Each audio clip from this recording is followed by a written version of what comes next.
drop to the break of dawn. Never gonna stop till I see the light. I'm feeling high, my little lady. I'm gonna take it to the upside. You know I used to smoke too much. You know I used to drink too much. Take a ride in my car. You can get me high, high, high. You know I used to smoke too much. And you know I used to drink too much. Take a ride in my car. We're gonna get real.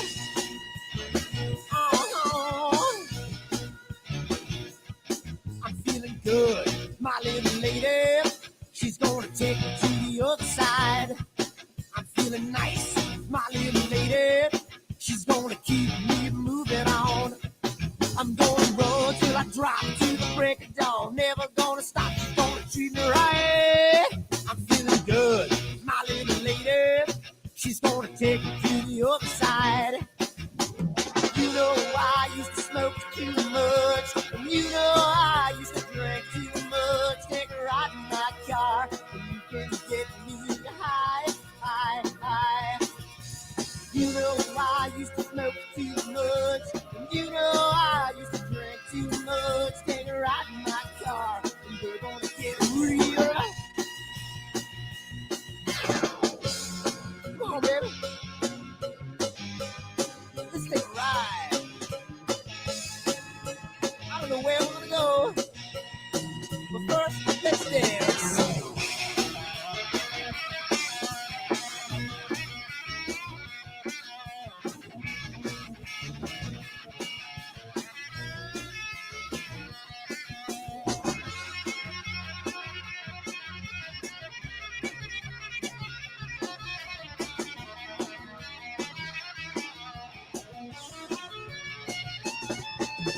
You know I used to smoke too much. And you know I used to drink too much. Take a ride in my car, and you can get me high, high, high. You know I used to smoke too much.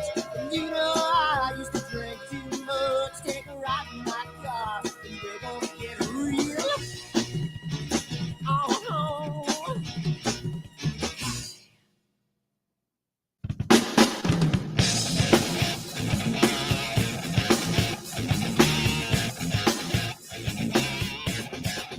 Hi everyone, Dan here, and I just wanted to put a little snippet about Astroworld and what we do because I want to start getting the word out because I think it's becoming more and more of a giant community, and I want to get the word out to some other people. So what we do at Astroworld is we hold astrophotography chats on Wednesdays at 9 p.m. and Fridays at 8 p.m. Eastern Time.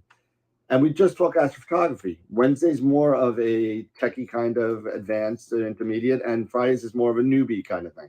So if you want to check us out, and if you want to, hang out with some semi-decent people that like to go off the rails a little bit and have fun while they're doing it, come check us out at astroworldweb.com, and you can check out the schedule, and you can sign up for all the free giveaways that we do. We just gave away an Eagle 4 Pro, an Optilong filter kit, Charles Brackenstein's books, and a whole bunch of other stuff. So come to astroworldweb.com, hang out with us, have a good time, and as always, remember to keep imaging, keep educating, and clear skies. And I'll see you soon. Bye-bye.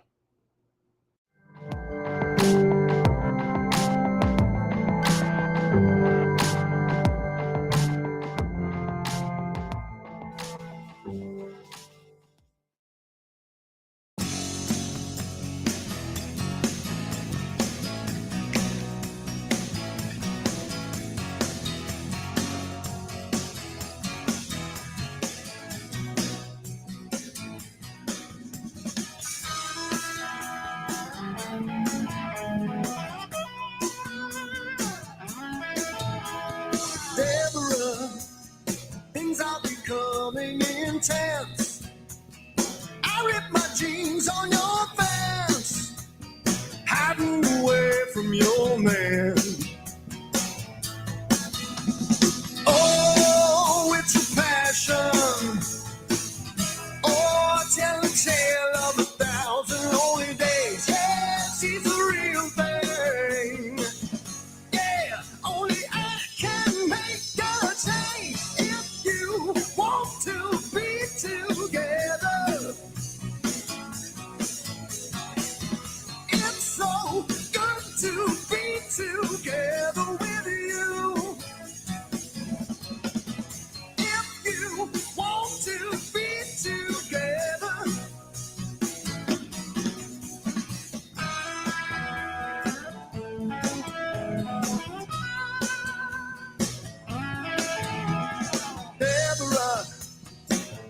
get me caught in the rain, standing here calling your name.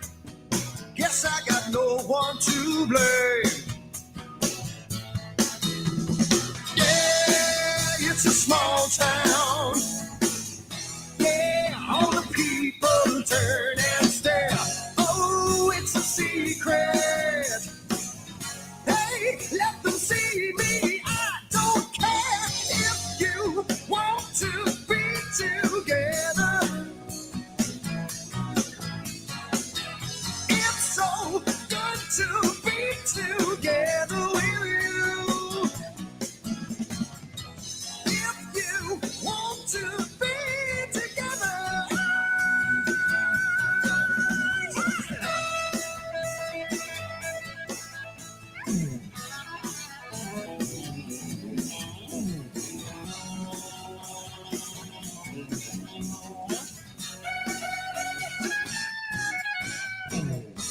If you want to be together, it's so good to be together with you. If you want to be together, say you want to be together. I'm feeling really guilty, but it feels so bad. Yeah, so good to be together. Get together. We did it before, we can do it again. I'm tearing out my hair, 'cause I don't know when so good. You want to be together. Yeah. It's so good to be together. Yeah, so damn good. If you want to be together, it's so good, it's so good, yeah.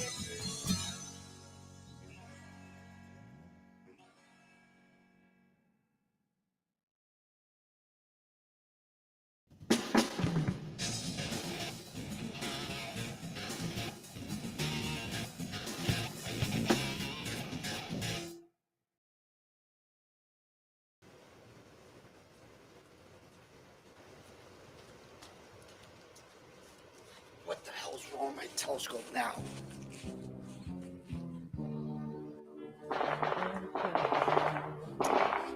Yeah, what's wrong with this thing?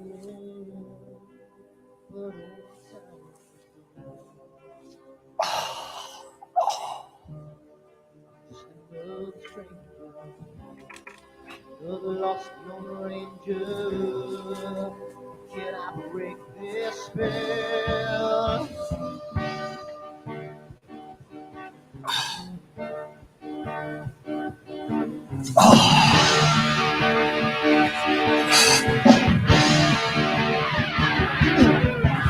Do one thing right, do I make you two things wrong? If I want to satisfy the line, do I will always take the fall? If I just do the left, I can live from the right. I sleep all day long, and then I'm breathing through the night.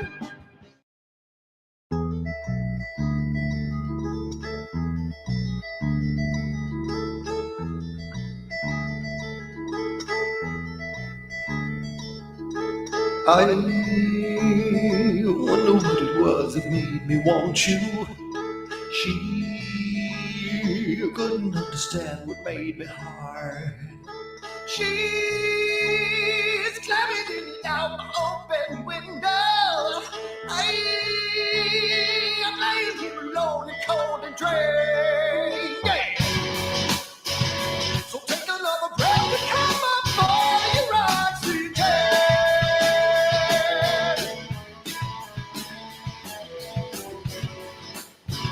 And now you wanna kiss the flesh and blood of every man, every man. And when the moon is full and the wolves will howl, just swam across the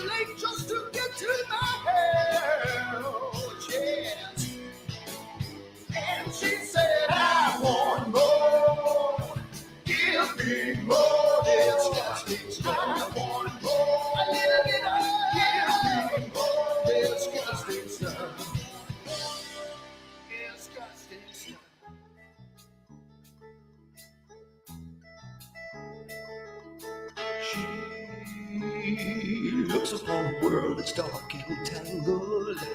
I never saw her turn her head in shame. She is standing out the open window. I'm lying here alone, cold and gray. So take another breath and come up for your oxygen.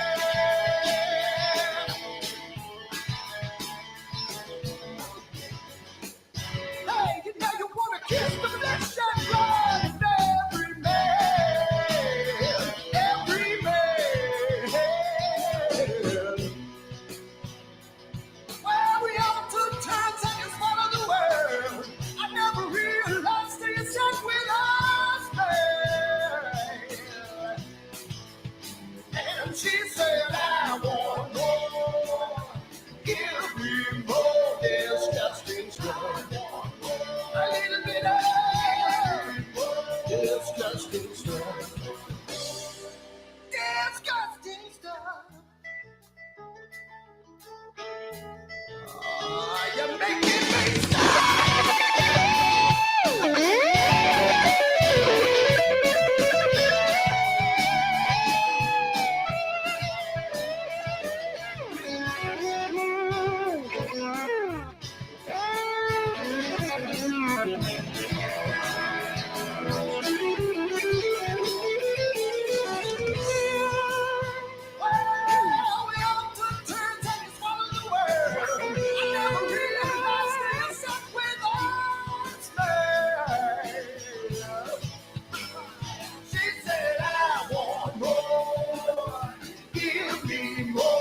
disgusting stuff. A little bit of disgusting stuff. Give me more disgusting stuff. Yeah, a little bit of disgusting stuff.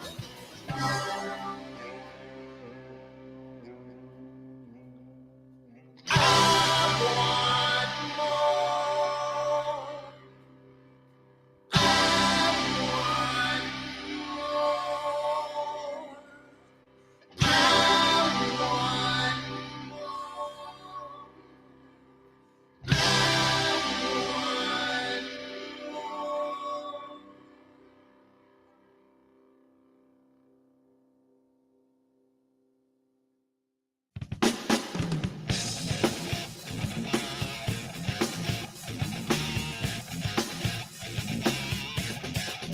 Hi everyone, Dan here, and I just wanted to put a little snippet about Astroworld and what we do because I want to start getting the word out because I think it's becoming more and more of a giant community, and I want to get the word out to some other people. So what we do at Astroworld is we hold astrophotography chats on Wednesdays at 9 p.m. and Fridays at 8 p.m. Eastern time. And we just talk astrophotography. Wednesday's more of a techie kind of advanced intermediate, and Fridays is more of a newbie kind of thing.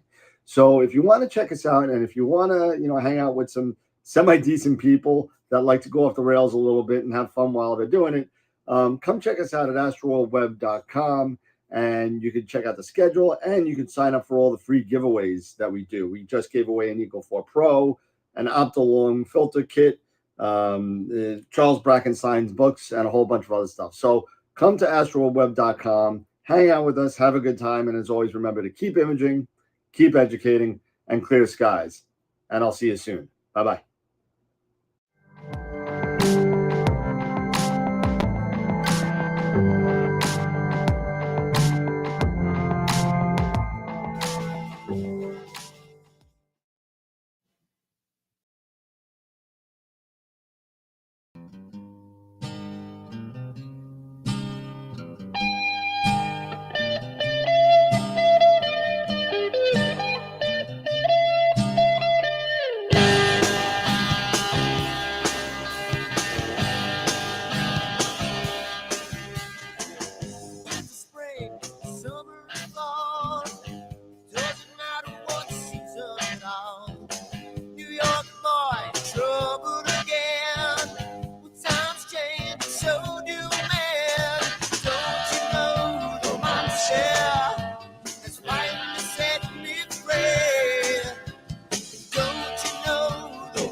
What the hell's wrong with my telescope now?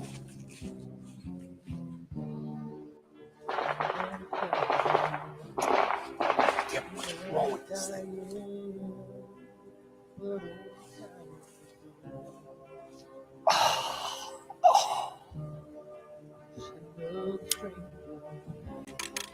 The lost Lone Ranger, can I break this spell?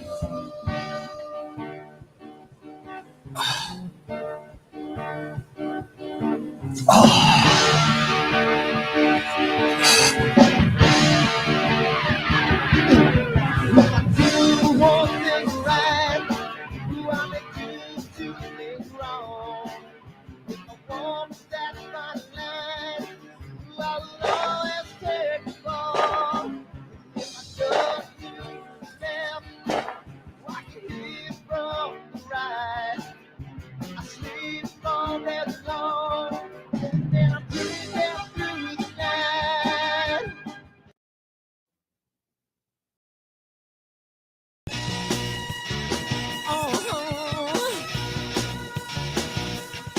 I'm feeling high, my little lady. I'm gonna take it to the other side. I'm feeling strong, my little lady. I'm gonna keep her moving.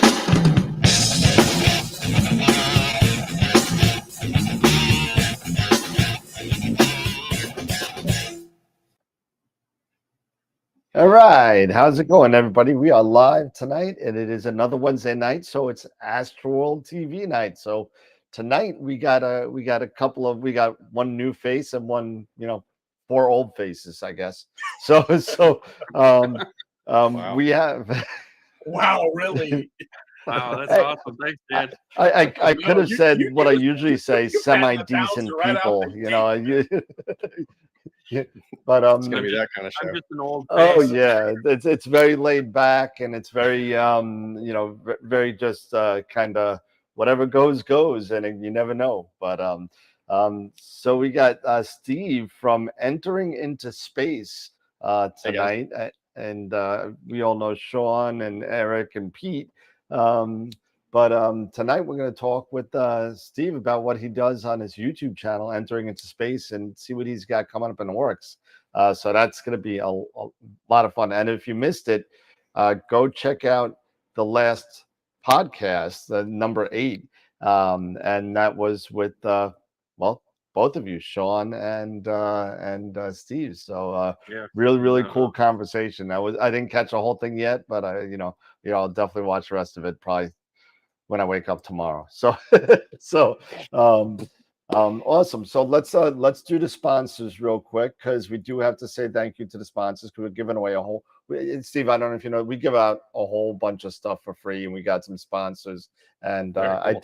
I did put one new one up there, and I promised for weeks to be up there, and we'll announce that in a little bit.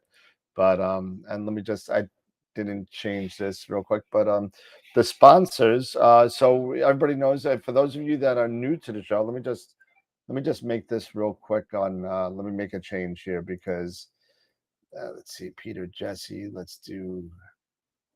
Sorry about this, guest. There we go, and then 62 is Sean. And Sean's on by himself now. We'll just make him smaller. And there you go. And we'll just put you on. We'll put you on that side over there. Yeah, There you throw go. me over there. There you go. We're gonna put baby in a corner. So At least I'm on there.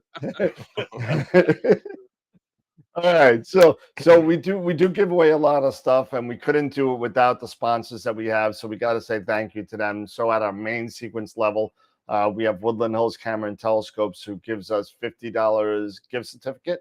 And maybe I should move you up a little bit, Sean. So now we'll put you really in the corner here. We'll do one of these, and all right, there you go. Boot me off the show. There you go. Wow. You know, Easy, we'll just. Sean. You know what? You can just knock me off, right? Everybody's seen me. You can just put Sean over there. I don't care. That's right. It's gonna be too much. But anyway, top of Eric. Oh God, it's gonna be it is gonna be one of those nights. So Woodland Hills, $50 a month we give away. So we're gonna give away a big one at the end of the year, a $250 gift certificate to Woodland Hills. So I gotta say thank you to the group over there. You guys already saw, and girls, Prima Luce, Camera Concepts, and Optolong. Prima Luce has been a great sponsor of the show, helped us a lot out at NEAF. Camera Concepts, we also give out $50 gift certificates to them. And Optolong, we just gave away an L Extreme and a couple of, and an L Ultimate at NEAF. We gave those away this year. So thank you to Optolong. At our Supergiant level, Masters of Pix Insight and IP4AP have been a wonderful sponsor to the show.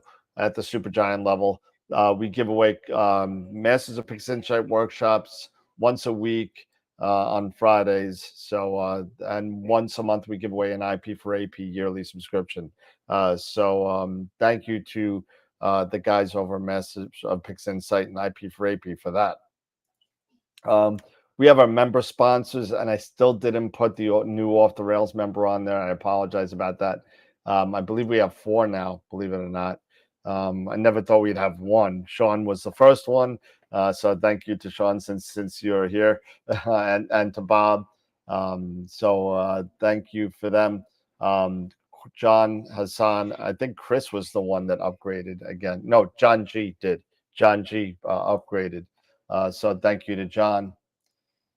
Black Hole members, all these people. So if you see the little P, that means you're a Patreon member. So thank you for joining us on Patreon. And I would kind of push it for all of you guys that are YouTube members. Go on Patreon, you get better perks. So definitely move on over there. Red Giant members. We got a lot of members now. It's amazing right now. It's incredible.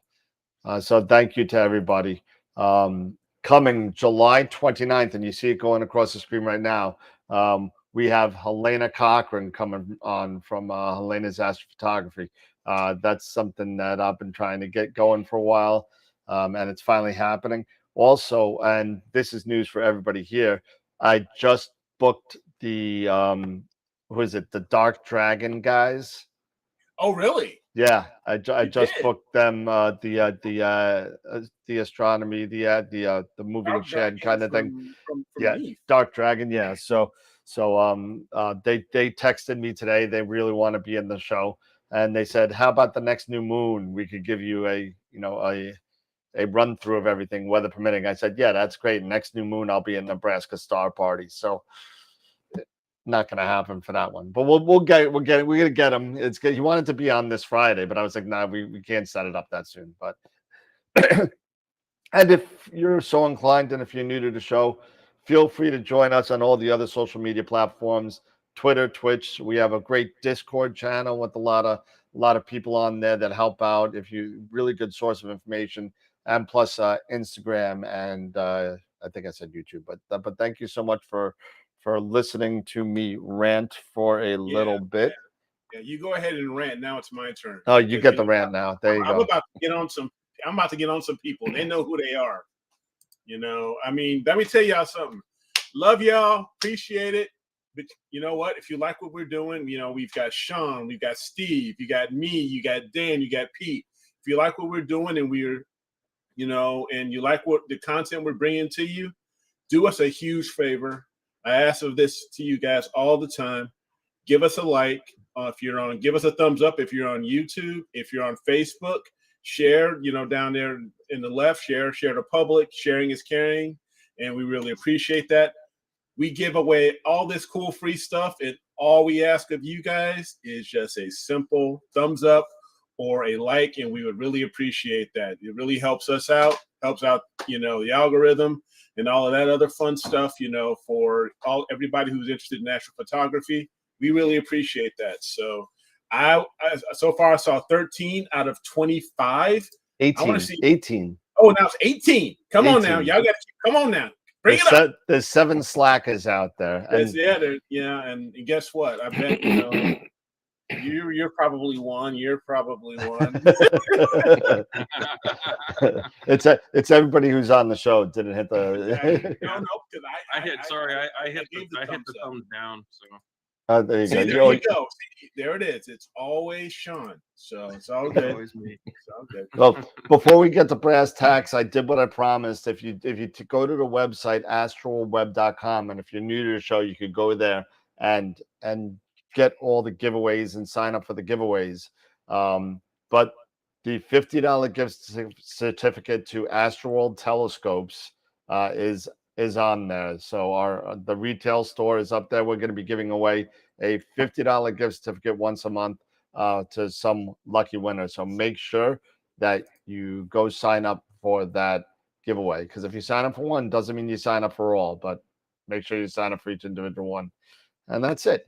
And now, with that being said, let's say hi to Steve. And Steve, how's it going, man? What's happening? Nice to meet you. Nice to meet you. I wish I would have got on here sooner. So I'm feeling a little bit of remiss about it, but I'm here and I'm going to support you guys. So this is exciting.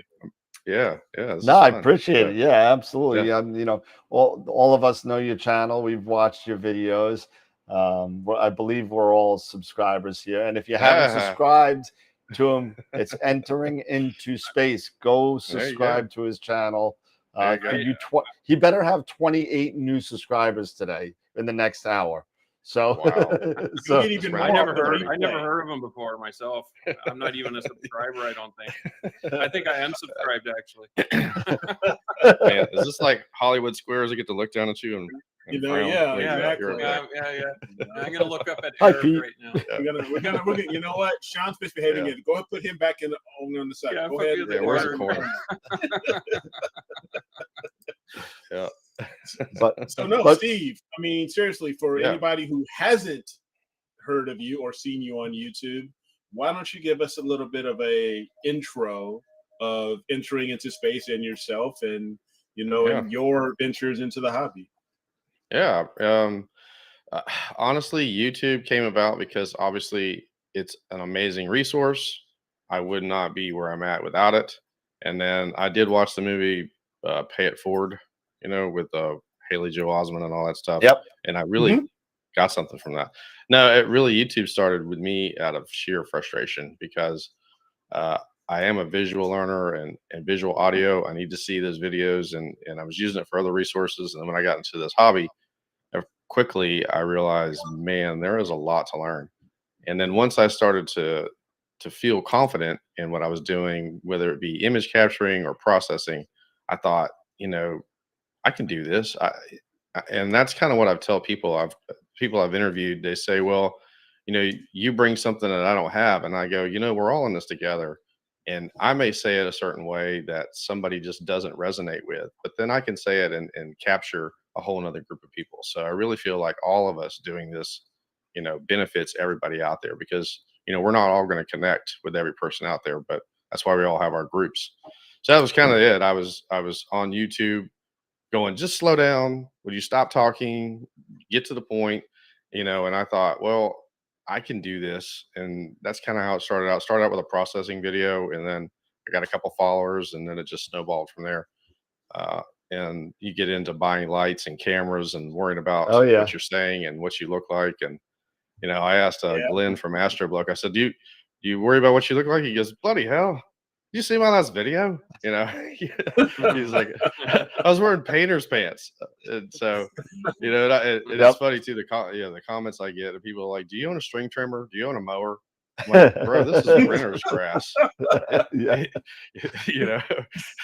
So yeah. So that's kind of where it evolved to.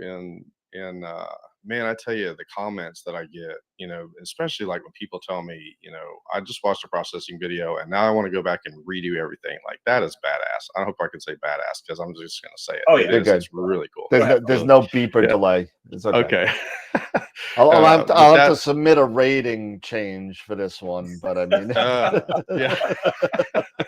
yeah. When I first put the video, if you click no, it is not for kids, then nobody can comment on your video. And that's weird. I feel really weird clicking that button every time I do that.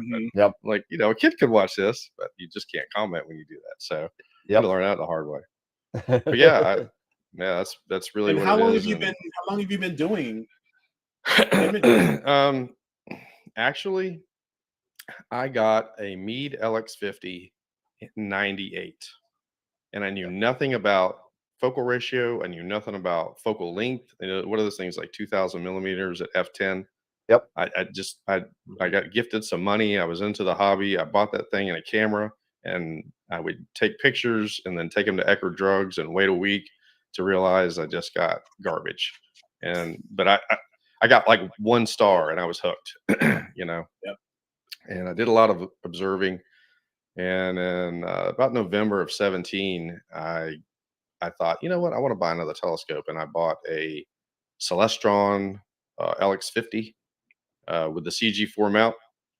And I got out there and I figured out, it didn't have the polar scope. I figured out how to polar align it, YouTube, and slewed it over to the only thing that I knew. I thought, well, there's nothing in the sky except for stars and Orion. That's it. There's nothing else out there. I mean, that was that green, and I swung it to Orion, and I kid you not, I would turn the RA knob and hold my breath and hit the phone button and take a picture. And 5 seconds of holding your breath constantly, and then it'd be blurry, and I'd start over again. And that's what I started doing. I went, there's got to be a better way to do this. Somebody else has to have some advice on how to do this better. And oh my God, was there ever? Yeah. So, yeah. I mean, so that was my first scope. Yeah, I mean, and like you said at the beginning of the show, we are all in this together, and that's one of the premises we have about this show as well, on how we kind of, we learn just as much from the chat and the people talking, and in the chat every night, as well as, I mean, we sat there and what did we do last week? What did we troubleshoot last week?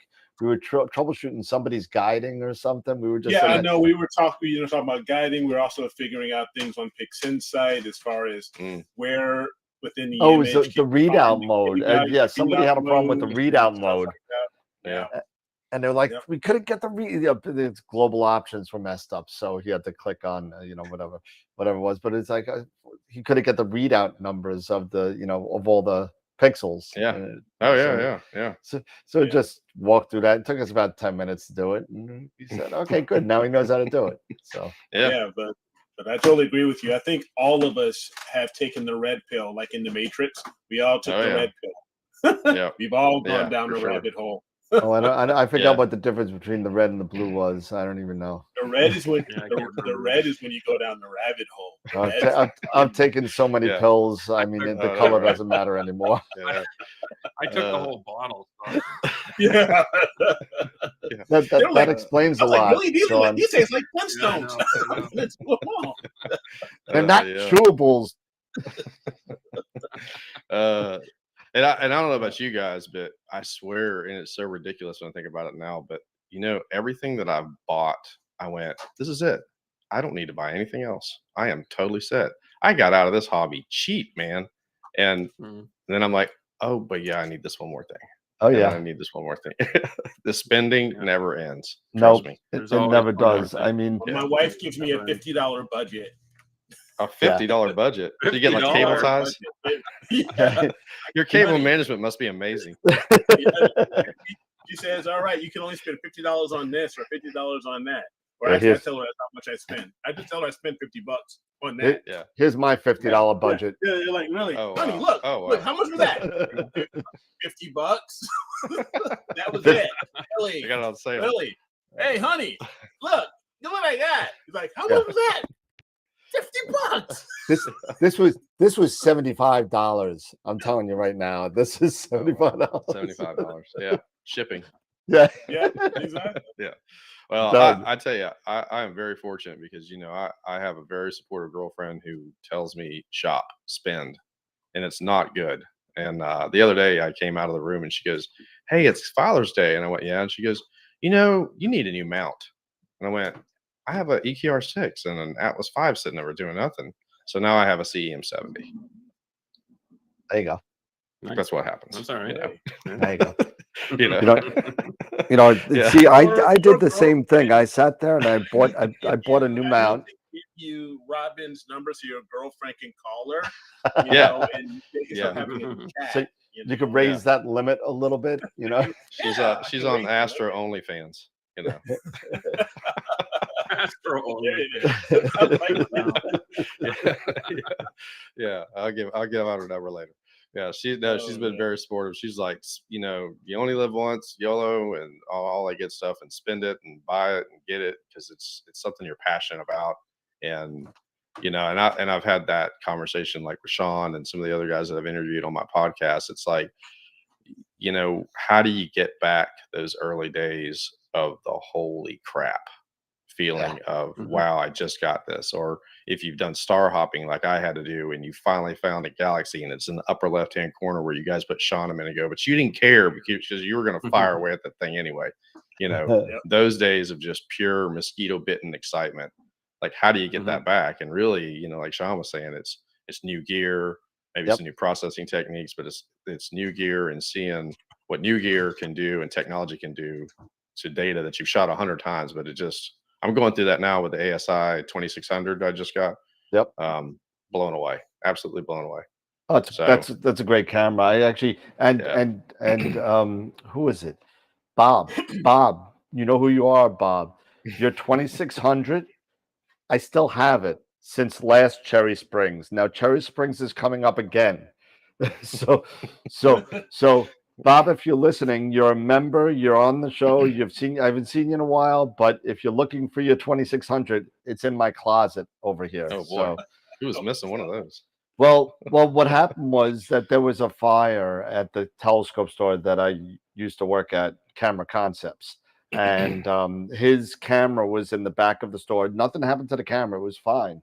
But I said, he let me borrow it for Cherry Springs, and I returned it in like September. I threw it up on the shelf. I said, Bob, it's there. Just come and grab it when you're around. And he never came. And April, we had the fire.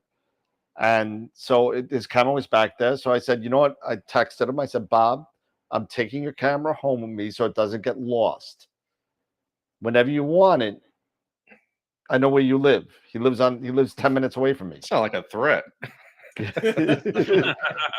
I'm holding it hostage. I know where you live. Where you live. If you want to see this camera again, you better come over.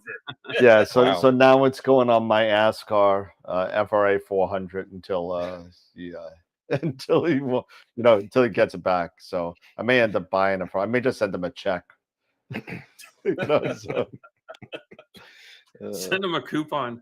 There you go. I'll send him a $50 coupon. $50 coupon. That's funny.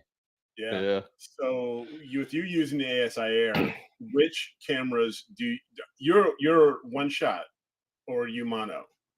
I went from DSLR. I was DSLR probably way longer. Not as long as Trevor Jones was using a hand controller, but I was using a DSLR for quite a long time. And sorry, Trevor. Now, I be went, nice. yeah. And the funny thing was, I was going to buy the 294 MC because I watched this channel and he was recommending that, and I was like, I'm not really sure about mono. And then this weird thing called COVID was happening over in China, and I couldn't get it, and I was like, that's over there.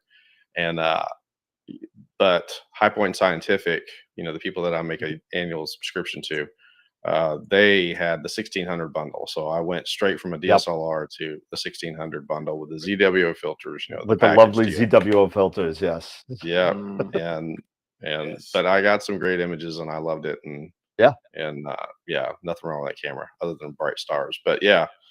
So and it's like I ask everybody that I interview, like, okay, build me a rig. What would you build? And as a matter of fact, I've got a YouTube channel coming up called Let's Go Shopping. I'm going to totally build a rig with all the links to everything you need, from cable ties to power adapters to scopes to everything. That's going to be a lot of fun. Yeah. And I do have a one-shot color camera in there. But I'm on the fence about it. I don't know. What do you guys think? It's like, it's easy. You don't have to worry about the filters and different filter offsets and all your different flats. But at the same time, man, that detail is, it's worth it.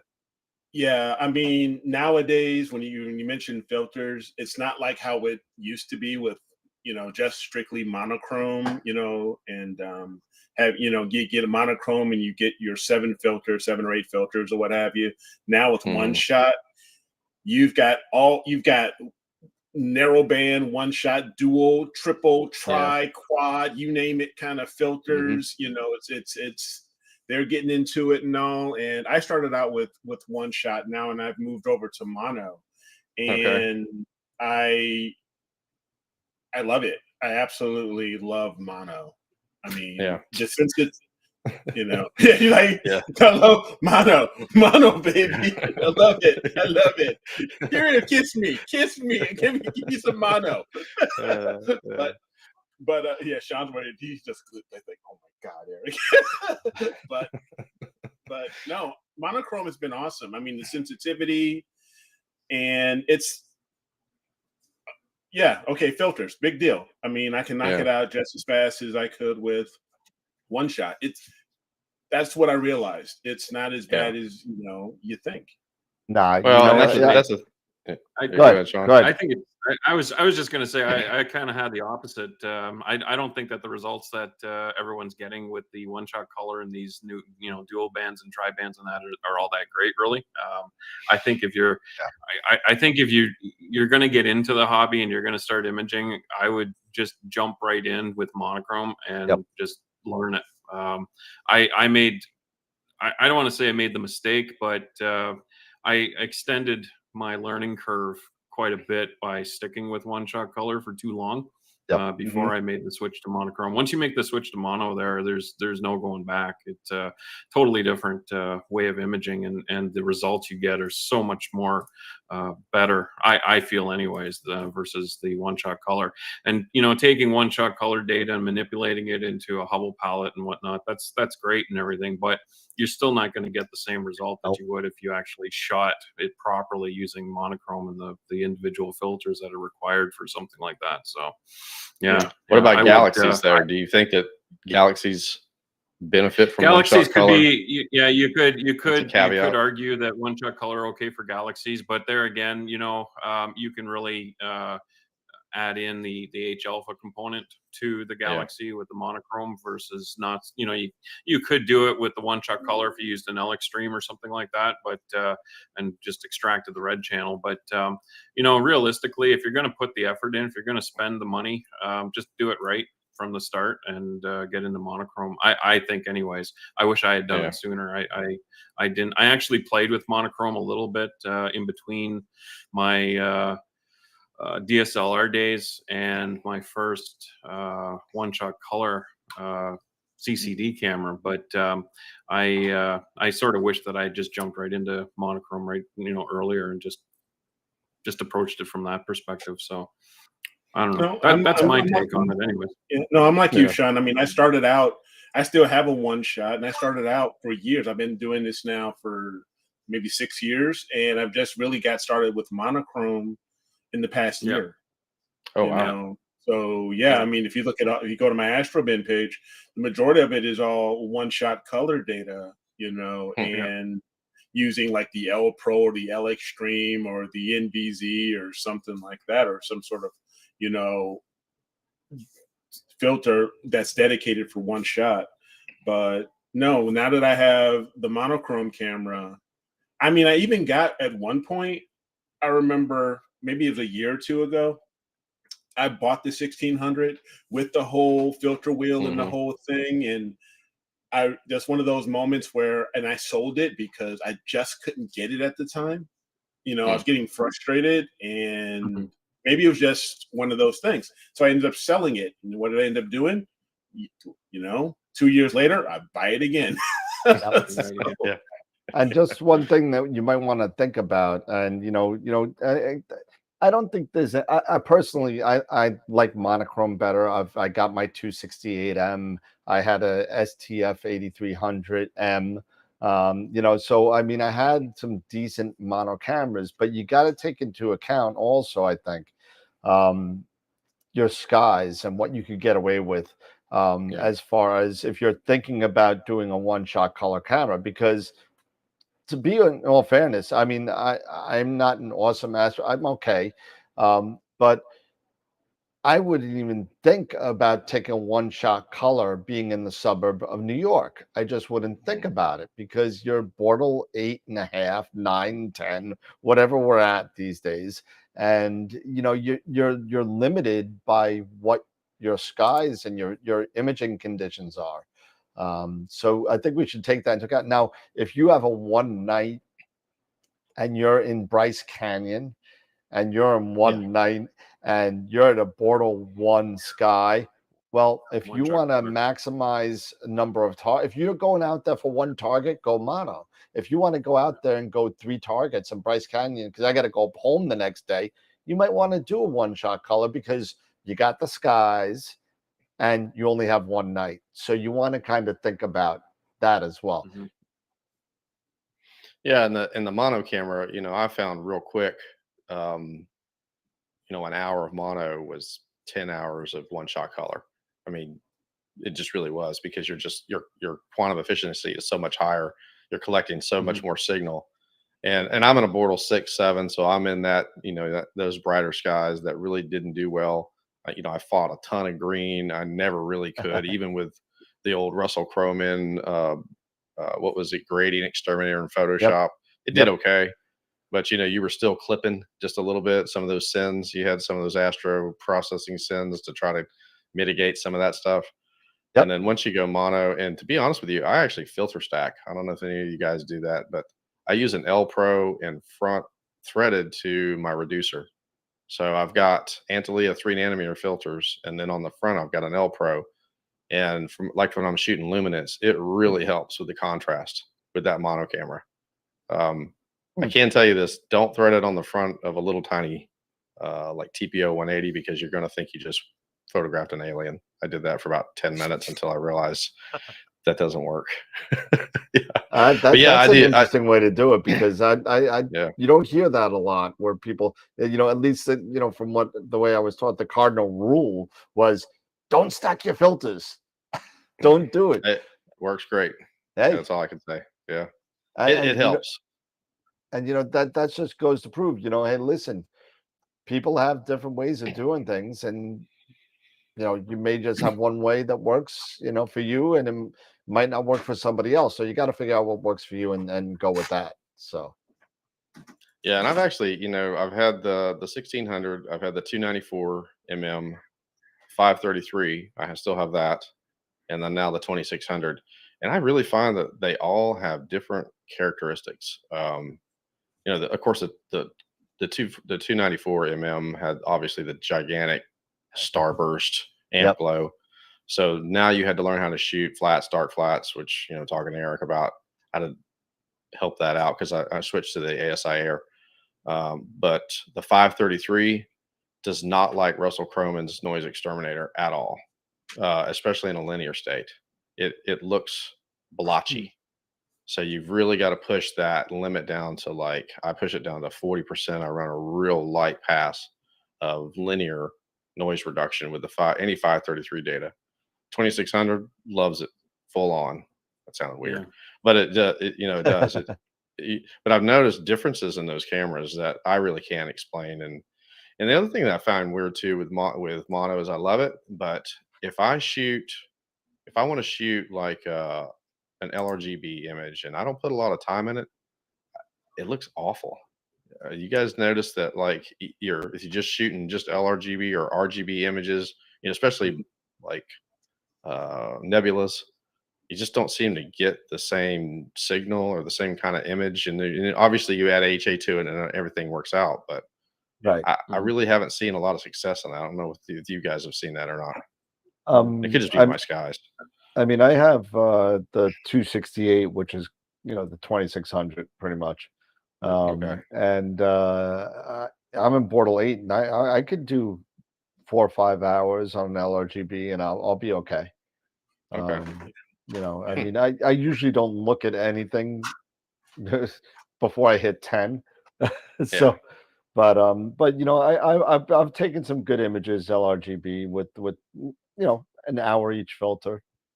Is it going to be A pod worthy? No, it's not, because I need about 5 times that data. But I mean, it's especially just where you live.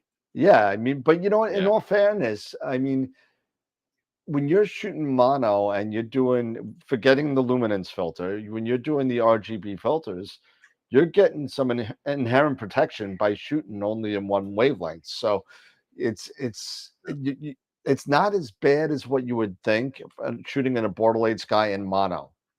Yeah. Can you shoot a 10-minute exposure? Probably not. Even if your mount, if you got a lower end mount, you're not going to be doing that anyway. But you want to make sure that you're able to get that histogram off that left-hand side and not blowing it out. And you got to sit there and look and say, hey, okay, you know what? In my skies, in a one-shot color, I'm shooting 15 or 20 seconds. In mono, and let's see, the RB or G channel, I'm shooting 2 or 3 minutes. And that's fine. With my luminance, I'm only shooting about 45 to 60, maybe. It depends on the night. So I'll tell you something. I just want to go back. I want to go back to the 533 and Noise Exterminator there. You said about the problem that you had with it. Did you ever bring that up with Russ at all? The problem? No, I didn't. I probably should. Because I've never seen anybody else comment about that. But have you guys ever done the HDMR composition where you're doing like a core of Orion? Yep. And you don't really smooth those filters out, and you get this image, and you have to see it kind of layered. Or like when you do a DBE and you see your background extracted and you don't have it smoothed out, so you see the layers. Yep. That's kind of what I'm seeing in my background when with I the run 533. With just the 533. Okay, because I honestly, I maybe need to look a little bit more, because I have the 533 mono myself, and I haven't seen it personally. I was gonna, are you able to upload a master light, Stephen? Yeah. I'd just be curious to have a look at it actually on my I'll side. definitely send you one. See what kind of results I get, because that seems and it's not. And it was really like it wasn't. HA was doing it in 03. S2 wouldn't do it too bad. In my RGB subs, it seemed like, and especially if I did shorter subs, it was really bad. Like if I was shooting RGB and shooting 30 or 60 seconds just to get star color, I couldn't even run it on at all. Wow. And I just have that. I have that little quirkiness that I just cannot stand stretching noise. So I try to mitigate it as much as I can prior to stretching. For sure. Yeah. Matter of fact, let me just take a look at something here. Oh, it would help if I turned on STF. Okay. I want to just look here. because I've actually got some 533 data that I just finished up processing, and I'll share that. But before we do that, I think it was Dennis had a question.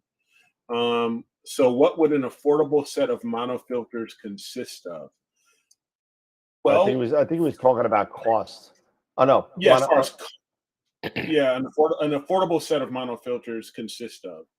Well, honestly, it would all depend on one, your band pass, because the higher the he's band talking pass, about broadband anyway. So was he he's talking about broadband? broadband. The size of the sensor, first of all. Yeah, so there's quite a few things like to Pete's point, what's the size of the sensor? Because if you go 1 1/4, there's affordability right there. Myself, I've got both, but I would like to know, Dennis, are we talking just LRGB, or are we talking monochrome narrowband as well? Because he made it. He wants broadband. I'm trying to find out about the camera, but I told him astronomic 2-inch. If you get those, it's $560. Yeah. If you go to 1 1/4, you could get it for like $200 left, so like $350, $400. Like $100 a filter to start. But I mean, if you want Astrodons, like the E series, or if you want, or the I series, you want something like that. Good luck getting them. If you could get them, great. But you get a whole bunch of, you get the if you want entry level stuff, or just maybe a little bit ahead of it, the Optolongs might be in your pocketbook size. So there are lots of things to consider about, again, what is, if you're shooting 4/3, maybe, or you're shooting for a small sensor, maybe you get that 1 1/4. If you're going full frame, well, now you got to get a little bit bigger. So yeah, that was it. I'm probably mispronouncing it, but the Antella, that's what I shoot, 3 nanometer, and I love them. Me too. I mean, they're affordable.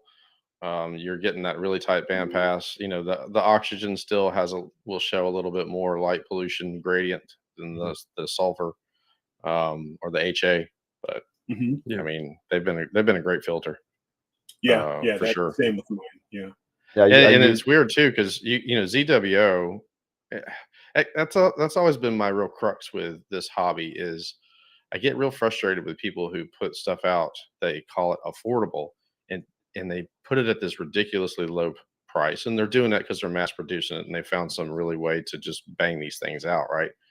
But I think it's done more to deter people from the hobby, because you're frustrated with gradients or focus, or stuff's not lining up, or you've got tilt, with telescopes. And so I very rarely tell people, go buy the cheapest thing you can find, because you're just going to get frustrated, and you're going to leave a wonderful lifetime hobby, in the dust. And that's one of the things that Pete says all the time. You still got to keep in mind, everyone's got a budget. Cost is relative to what the size of your pocketbook is. So that being said, you want to be able to do, buy ones, cry ones, instead of sitting there buying these. If you know in your heart that you're really going to be doing this kind of stuff, you may want to take a step back, save for a couple more paychecks, and get something that's really going to help you during the hobby. Because you're right, sometimes people put out this stuff at this low price point, and it just I was going to say something else, but it annoys people. And they're like, this don't work. I'm done, and it sits in the closet of death for 3 years, and then you either sell it or give it to your niece or nephew, and then you annoy them. So because there'll be another thing. Why did Uncle Dan give me this? What am I going to do with it? Because I don't like you. That's when you give them a ZWO. Oh wow! Oh wow! Yeah, well, it's on now. Sean, I'm with you. I'm with you, man. Yeah, I know. We're gonna have to do a blind taste test. Which Oh, camera image this took this picture, and then people are just gonna have to pick. Yeah. Just like a blind Yeah. taste test. See who. Well, it'll be see easy which to ones tell gets the picked the most. ZWO because it'll have a big Missing oil out. streak in it. You're missing the point. It's not about the image quality. It's about the build quality. That's the secret. Yeah. If you look at Yeah. the China-made products, it's the build quality that you want to compare apples to apples with. Yeah. And that's Yeah. where I find the QHY has a better build quality, and so does in just with the limited time that I've spent working with it so far. But the Player One cameras, they have a really high build quality to them, which is a nice feature to see. Compared to, I had ZWO cameras. I'm quite familiar with ZWO and whatnot, and I'm not saying Most they're bad people are. cameras or anything. Yeah. Yeah. I mean, they're really Yeah. popular and whatnot. And that's great. I didn't think the build quality was all that good, and the results I got with those cameras compared to others just weren't the same. So that sort of motivated me to move to the QHY brand in particular for many years, and I stuck with them for a long time. So My biggest problem with ZWO is they seem to celebrate the Chinese New Year like every other week. Especially when you have something broken and you're trying to get it fixed. Well, I don't now know it's why. That's- now it's what? It's the Dragon Boat Festival coming up, Yeah, or it's something always like that. something. You know, Good it's Lord. something's going on. I Yeah. just got a letter from Player One Cameras saying, by the way, we're not taking any orders in a couple of weeks because it's the Dragon wow. Boat Festival. I said, all right, Vanessa, no problem. Yeah, no, I love the QHY cameras. That Sean, you turned me on to that 268, so I picked that up, and I got the full set of the Optolongs. I got the Optolongs broadband and the 3 nanometers Optolong, and they seem to work well for me. I mean, even in the crappy skies I have, on the TAC is pretty well tamed in the narrow band when you're doing with that. It's Being involved in this hobby, you know all the strengths and weaknesses of all the manufacturers, the OEMs. You know what they're good at doing. You know what they're not good at doing. And when ZWO first came out, their big issue is that when you started pushing the cooling fan past 90% cooling, that was the weak point. And then you'd either have to send the cameras back to the distributors, and then they would wait until they got at least 30 cameras to be able to make it worthwhile to ship back to ZWO. So then you'd be out 6 to 18 weeks just the repair of the fans, because that's always been the problem with ZWO. Then after that was the issue on their the 2600 or the 1600 was the mono. oil. 26. Yep. Yeah, the 2600, Oil, the monos. right? Oh yeah, I think it was on both the monos and the one shots where you had the oil issue. Yeah. So yeah. So as you said, you're absolutely right. When you really start looking at putting your dollars towards a product, you got to really consider looking at what is the advantage of looking at the build quality. It's the build quality that's going to really pay dividends in the return on the investment. Yeah. Yeah, and I wish there was an intermediate, especially in Newtonian worlds, because you go like RCs and Newtonians between between an Ioptron and maybe an Orion build, they're all coming out of the same factory. They're Yep. just rolling them out, painting them different, and rebranding them. Yep. And I'm fighting with a big 10-inch Orion right now, and it was cheap. It was like $900, but I would gladly pay $2,000 to $3,000. I know there's Orion S optics out there, and you're probably talking $6,000-7,000 for an F4 Newtonian. But I wish there was somebody in intermediate that was at least building these somewhat not on an assembly line, but they're actually like personally building it. You said this person built your scope. I wish a company would start up like that, because I think people would pay that a little bit extra, the 50% more to get a better build quality, because it is frustrating. I mean, I just got that 10-inch and I had a video on it. I put it in the rings and it almost fell on the floor because the rings weren't tight enough. Yeah. I mean, and I saw in your video how you get were an OUK. like, detained. Yeah. like No. spider Stay vein. away from OUK. No, don't Yeah. do OUK. No. No. Yeah. Yeah. So Yeah. I remember that. Yeah, your video, and you were, and you even complained, about, you love it, but freaking spider, the spider veins, Yeah. and how they're off. I still haven't addressed it. Yeah. So I've got no, split. I totally agree. Yeah. In the light leak, the first time I got the Yeah. Skywatcher was the first, what I thought was the step up from that Celestron that was just for observing, and I imaged with it for years at 6-inch. So I got the Skywatcher 8-inch, Quattro, Yep. 200p. I mean, the list goes on in the names, and I'm like, yeah, man, this is it. It's the last Newtonian I have to buy. And I start to take my darks, and what do? I just put the cover on the end, and my darks looked like I was imaging a comet. And I was like, what is this? And I didn't even look at them. I just threw them in WBPP, and I, stacked my image, and I went, oh my God, I was so excited. And I get this image back. It looks terrible. And why? Because where the primary mirror meets the back, there is absolutely nothing to block the light back there. So, I've got I painting actually holes in the back use of it. I used shower caps, black shower caps. Yep. I got 2 of them. I Yeah. put one on the front end, one on the back end, and I usually shoot my darks when it's dark out, actually, just so that I can avoid any problems with light leak and Oh, whatnot. you got to. But, Yeah, with a Newtonian, yeah, you got yeah. to, for sure. Yeah. Yeah, you have to. Yeah, absolutely. Yeah. But just one way to improve a Newtonian, though, in general, I think, is going with the Starzona Nexus reducer. If you have an F4 Newtonian, put that on. I've just gotten phenomenal results with mine on my Starfield 8-inch scope. That combination, the 8-inch, the light bucket capability with that fast focal ratio, that F3, just amazing results with that combination. Wow. I highly recommend. Yeah, and a lot of people I'll shy do away that. from Newtonians. And they really shouldn't, because the results that I'm getting with my setup, the telescope itself costs maybe a third of what some of the refractors I have do. What they cost. I'm actually getting better results with this current setup than I did with the more expensive refractors.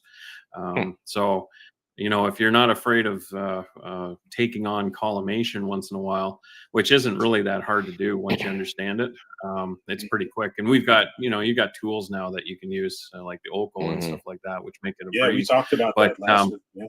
Yeah, we talked about it last time. Yeah. But definitely, I think the Newtonians and the reflectors in general are overlooked a lot in the hobby in favor of the refractors. Just being refractors are easier. You don't have to worry about collimation most of the time and stuff like that. But I think the reflectors don't get their due credit in the hobby. I think what the issue is, Sean, is that there's more maintenance. You got to definitely go ahead and recoat the mirror. There's a little bit more maintenance, but I agree with you. They're great. Newtonians are phenomenal scopes.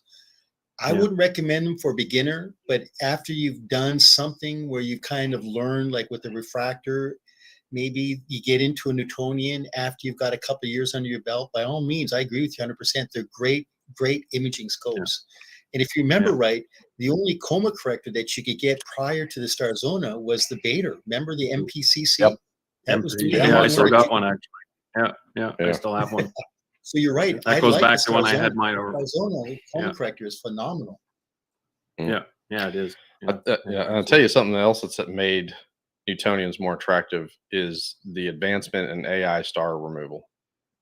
When that, removing stars and being able to process your nebulosity without worrying about the stars, or like I've really been getting into lately, is shooting a whole nother batch of stars, even with RGB.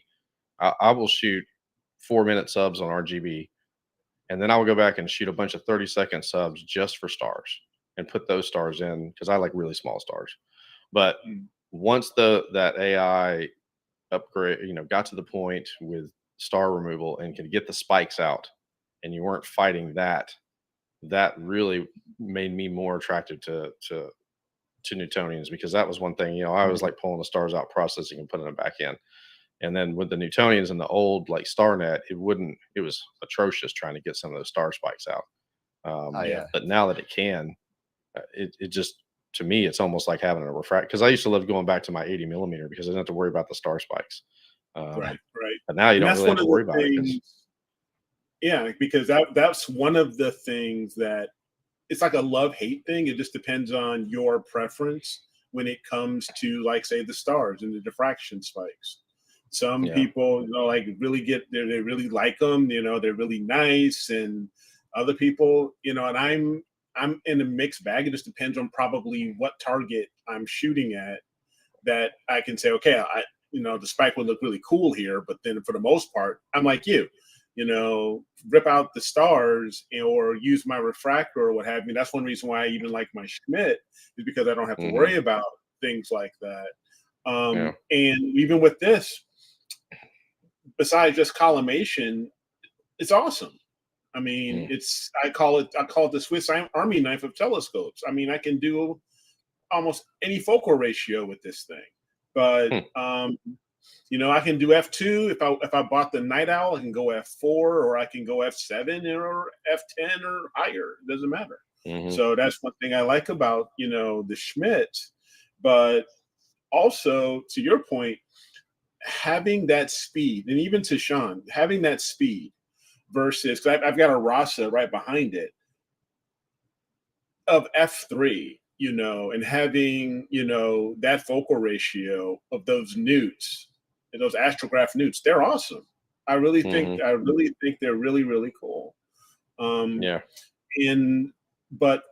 even to what Pete was saying, maybe it's the maintenance or what have you that maybe turns some people off when it comes to the reflectors, like the Newtonians. It's either you're dealing with the mirrors, or like with you dealing with either the veins, or it's the collimation.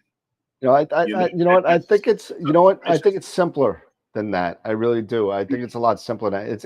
It's the unknown that they're worried about, because if you take a look at many, I mean, I would go as high as 90% of the astrophotographers out there that are on YouTube and doing everything are either refractors or SCTs, or there really are. There's not a lot of people out there that showcase Newtonian astrophotography on there. There's probably a handful out there. You know what I mean? There's not a lot. A lot of people are showing their red cats, or their FLT91s, or something like that.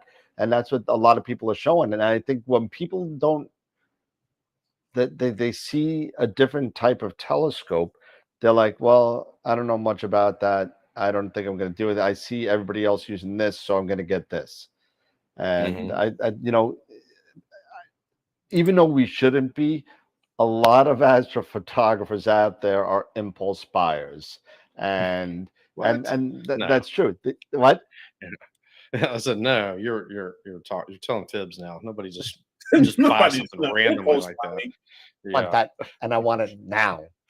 So and that's what it is. And I think that maybe if more people were doing different types of astrophotography with using different scopes, even you talk about the CDKs, or something like that. Now we're going to a different level of pocketbook again. But it's really, if things are more out there and in your face, people will get comfortable with it. People will buy it if they have the money. That's. Well, we got a couple questions. It's the maintenance factor. Let's be honest with you. People don't want to put the time in to do the maintenance. Think about it. You want a scope that, guess what? Do I need to go ahead and I need to have the inside of the scope, make sure that its ambient temperature is equal. So guess what? I don't have any air distribution going inside the scopes. So next thing you know, after 4 or 5 years, their mirror is starting to pit because they've got corrosion. And then they realize, well, now I got to tear that apart, and then I got to send that mirror in. I've got to go ahead and find a good source to go ahead and recoat the mirror. So you're right. They just don't want to go through the maintenance factor of it. But people like Sean, Sean, that's part of your due diligence. You do this because guess what? This is what you do. And, this scope is really going to be A+ when you stay on top of the maintenance. But it's like everything. If you're proactive, maintenance becomes inconsequential. It's when you don't do maintenance, then all of a sudden it comes up to you, and it's like, now I got to pay a big dollar denomination. It's that dollar denomination that's going to cause the pain threshold. And you're right. At that point, people say, well, it's not worth the cost. I'll just go ahead and sell the scope. That's what I found out being in the hobby for such a long time, that when the maintenance becomes too much and too costly, it's just worth selling the scope. A lot of us like to tinker. I don't know about you guys, but Yeah. I get a kick out of cable management. Sometimes if I swap rigs, I love the whole process of putting a new camera on the rig and tinkering, and I love dialing stuff in, and you got to really love that when you have a Newtonian like that. And it's funny because we are also automated now. I don't know about you guys, but probably not many of you guys are out underneath there hit with an intervalometer anymore. Or like I did with an Android app, hitting a button every time I want to take an exposure. We set it, we go inside. Yeah, I did that. Yeah, I did that. So, but that connected us to this hobby, and it connected us to the night sky because you were constantly looking up while you're waiting for that 15 or 20-second sub to take a picture. Yep. And so all the stuff that we spend money on has really detached us from this hobby. And what those Newtonians do is they kind of reconnect us, because you really got to get in there, and you've got to pull that camera off, and you've got to do a collimation nightly, and you really feel like you're accomplishing something. It's not so automated, and you're still a part of this hobby. At least maybe I'm just speaking for me, but that's what I've found about those Newtonians and the romance with those things that I love. Yeah, and We do have you're lucky if I'm outside at all, because I image from my living room, so I don't even. Oh yeah, I'm not even outside anymore. Yeah. English Fires is asking, does anyone have any experience with the Prima Luce Lab Giotto flat panels? Dan? Sure. Yeah. Hold on. Should I invest in it? Give me a second, and I'll tell you right now. Hold on. Give me a second. Okay. One other thing was while he's doing that, while David Barnett was saying one of the big problems with newts, for his opinion, one of the big problems with newts is they're physically big. There you go. Yeah. I'll put my headpiece back in because I can't hear anybody yet. I mean, you could say the same. I could say the same thing about this. In a way, it's big, but it's not really. It's only an 8-inch. I mean, I'm not talking around an 11. Oh, there it is. Wow. Okay, so this is the full package. This is the Giotto and the Alto motor. Okay, so I have two of these. I have one for my 5-inch astrophysics and another one for my smaller scope, so a little smaller guy than this. But I got to tell you, the one thing I love about this with the automated flat panel like this, I stick it. I bought, and everybody was making fun of me. I bought a 750 millimeter dovetail. Oh, things the paddle, the 14-inch dovetail, the nun's paddle. Yeah, exactly. So the reason why I needed that, because I needed something long enough to extend just a little bit further than my dew shield on the 5-inch refractor. Refractor is pretty long, so I needed something long enough to kind of slide this on there so it would lift up like that. But the whole thing is that I'm able now to take flats nightly, automatically, and it runs right through the Nina Advanced Sequencer, and it closes the flat panel, takes the pictures, and then you could leave it remain closed if you're done for the night, so it acts as a lens cover, or you could have it come back down and do another project or whatever you want to do. It just says open. It's an open close, and it does. If you could train these, because these are all ASCOM compliant, so you could train them to say, okay, you know what, let's do. You do an LRGB, it's going to know what brightness to set this at and what second to set it at. So you don't have to worry about that. It changes the brightness to match your seconds, or changes the seconds to match your brightness. It doesn't matter. So just sit there and do it. I love them. I think it's great. So, man, see, I got a tracing panel from Amazon and a knitting hoop. I got you beat, brother. Hey, you know what? It works, right? Yeah, it works. It was funny because I was talking to Kurt Zappatello, and he had a video, and he kept putting paper to get the bright, because it was too bright. Brightness down. Kept putting paper and get the brightness down. And I said, hey man, just flip the panel upside down. And he just went, what? I said, yeah, because that panel shines light through both ends. It's just really dim on the backside. Yeah. I just flip the panel upside down, shine the light up, and then turn it on bright, and you got your flats. And he was like, oh my God.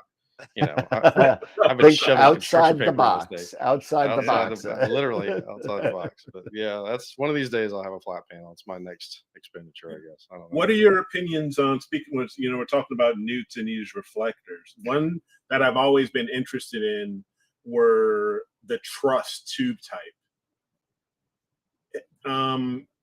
What are your opinions as far as, you know, you're talking like Pete and you and even you, Sean, I think you guys are talking about, you know, getting it acclimated to, you know, ambient temperature and all of that stuff, you know, having, you know, using those types of Newtonians or RCs, and even the CDKs, you know, they're kind of that truss style. What are your opinions on those? And would you get one? You know, would you, if you're using Newtonians, would you think of getting one? I could tell you this from my experience, it really boils down to this. And when you get into longer focal lengths, when you get into truss tubes, when you get into things that are very reactive to guiding issues, to polar alignment issues, you really need a pier. You need a mount that's set up constantly. You need that scope set up and you need to protect it. If you're like me and you're having to drag stuff out every night and go through the arduous task of balancing and polar alignment and stuff, you're going to be really frustrated with a big, long focal length scope like that. Because by the time you get it dialed in, you know, to me, those scopes are not just you set it up in 2 hours and you're done. Those scopes are a dial it and tweak it over several nights before you really have good imaging runs. Everybody just left. Everybody just my bad. We're back. Wrong button. We're back. I had to everybody. refresh your name. Somehow it said Peter Miller on there, and I don't know why it said Peter Miller on there. I think I typed Peter Myers, and I forgot to replace the name. So I apologize about that. I just changed that. So yeah, like I said, scopes like that, I think they need constant collimation. They need tweaking. You know, there's in my environment, you've got big temperature swings. You could be, you know, 80 degrees when you start shooting, and you could be 60 degrees at 4 o'clock in the morning. You've got tons of dew. I just think if you have a dome and you've got a real permanent setup, you can have that mount out on a pier. Go for it, because you're really going to enjoy some of those longer focal length images that you're going to get when you're spreading that data across more of the sensor. That's the thing that a lot of people don't understand is you've got this big sensor and you get a little tiny whirlpool galaxy in the middle of it. Well, only so many pixels are contributing to the detail of that. And that's why we go for those longer focal lengths, right? So if you have to drag it from the house, come out of the air conditioning or out of the heat back into the cold, and you're having to pull it back in because your neighbor's going to steal it and sell it for beer, then you probably need to stay away. And I would say you may want to stay away from Newtonians. I mean, and I say that, you know, lightly, because they do require some effort to set up. And especially, like, you know, Eric, your point about the biggest thing is size. Like that 10-inch Newtonian is 46 pounds. That's fully loaded. And I had it on an EQ6R, which is rated for 44. Yeah. And you're supposed to be 2/3 of that. And it did it. And I got great images, and I was getting 0.7 guiding, you know, the off-axis guider. But that thing's a beast. And then, you know, none of us are getting younger. Things like that are heavy to set up. And there's been many a times where I thought I was going to drop it. So that's a consideration. Can you pick this thing up every night? Or is it set up and you've got a nice setup and it's out there? Then go for as big as you can get. That's kind of my thing. But really, are you having to lug it in a car and then go out to a desert and set up just to get away from the city? Then you probably, you know, those things really fast. Then you probably want to go for a smaller refractor. And especially now, you know, I've noticed like these wider or longer or shorter focal length, wider field refractors with like blur exterminator and some of these sharpening tools that we have out now, you really can fine tune those details and resolve more detail than you could 4 years ago with images, especially in wide field. So that's another benefit. And that's kind of one of the things I like to do is I'll shoot a wide field target and then I'll get bored because I process for therapy. And then I'll, you know, crop in on an area that's just something that's in an area of a popular target, but I'll just crop in on it and just process a really small area and see how I can resolve that. And I find that's a lot of fun, and it's easier to do that now, you know, with the way PixInsight's set up and some of the new processing tools that we have. So that's my long-winded answer to a big scope like that is big scope. What's your setup? Yeah.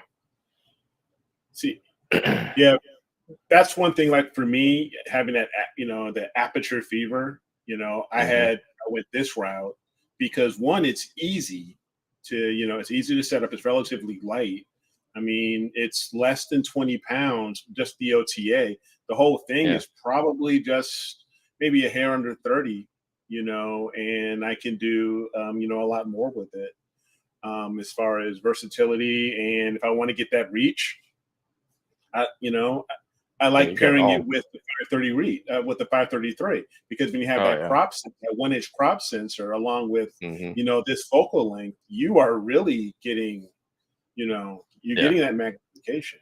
So I saw people say it takes some getting used to a square sensor, and I was like, huh, like really? I don't know. Did you feel like you were thrown off there for a while? I just felt like, hey, it's just a square. It's a square. It's a rectangle. There's corners. No, there's there's Sean up there in the corner.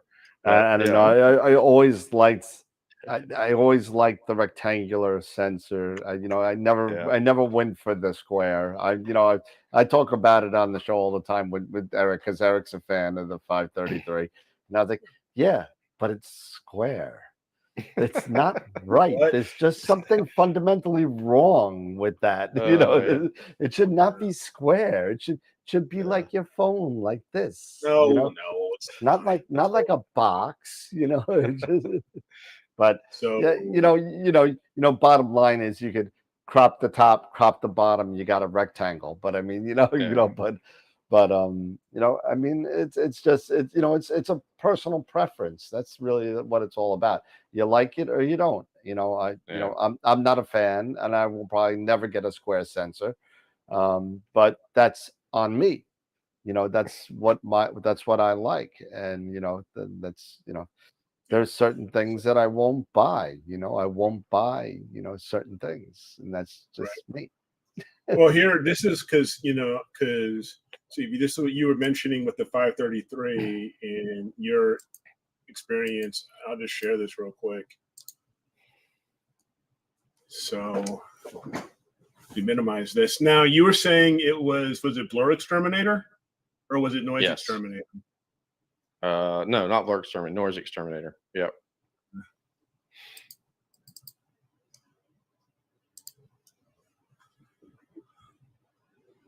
Okay, so this is, let me see. Granted, I was shooting, this is all mono too, so that's what. Yeah, this is all mono.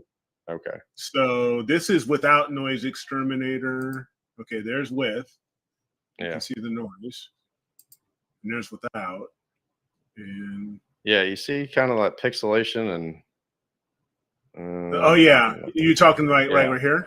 Yeah, it's very weird, and I didn't get that with the 16. I didn't get it with the 294 or this 26, but I got it really bad, especially like with HA data. And if I was just trying to see what the data looked like, and I had maybe an hour or two of HA data, I shoot 6 minutes up, so that was really, really bad. I mean, the more time I put on it, the better it got. So it was just a practice of, because I usually run 2 passes of noise exterminator anyway, but I always, with other cameras, I felt like I could run it at that, it's default at like 90%. I guess that's how they measure it, 0.9.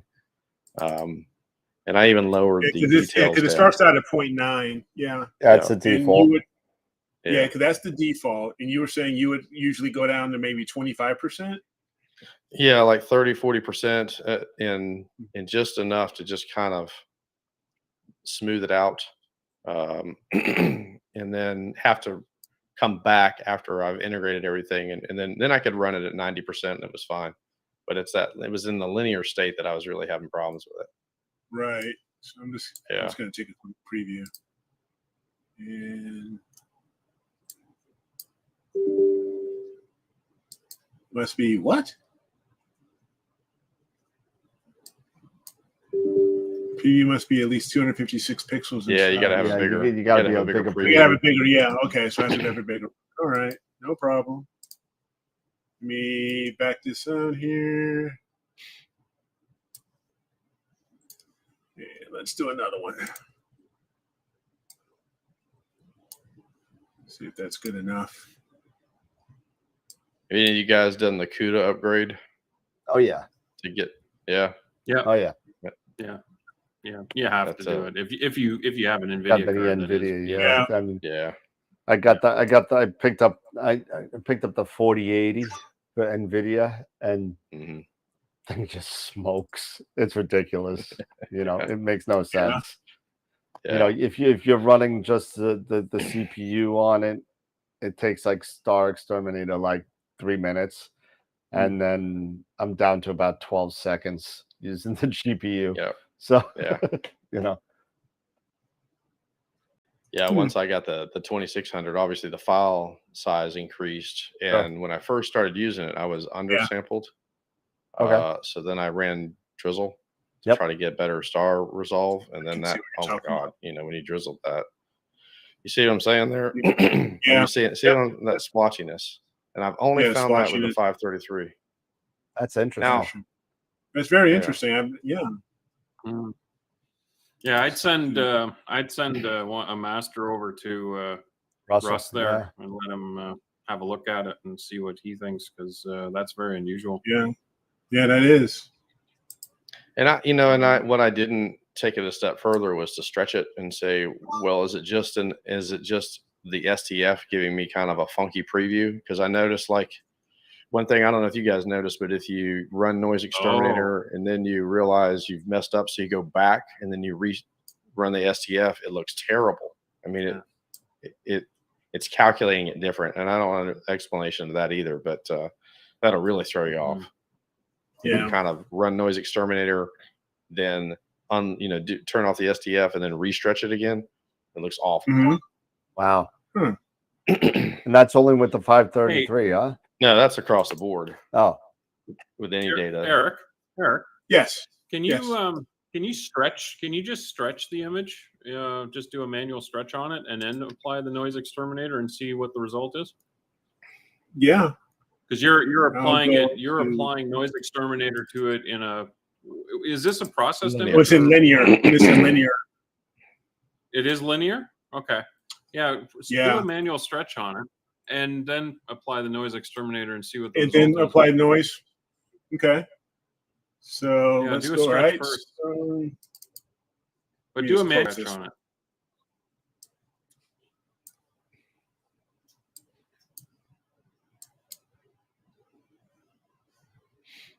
Okay. And go here.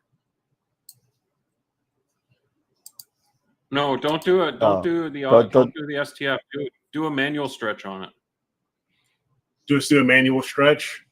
Just using histogram. Use the middle. Yeah. Use the middle slider. Bring it in. Yeah. So close. Yeah. Yeah. Bring that in. So let me. Yeah. You want to reset things. Yeah. Reset. Let me reset track. everything. Yeah, let me reset everything. And then, all right. Let me just reset everything. Okay. And let's just go this guy. And wow, this is painful to watch. Eric, I do Eric, want to. Sorry. I know. I'm still a rookie. I'm still a rookie. Shameless plug. Yeah. $100 an hour, man. Come on. I know. And I don't. That's Ron Breacher pricing. That's weird. I'll do it for less. I'm trying to help you out, man. Come on.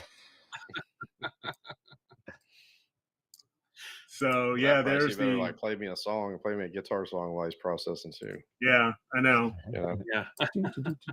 Okay. All right. You got something that you're kind of happy with? No. That seems I'm never satisfied. I'm never satisfied with my stuff.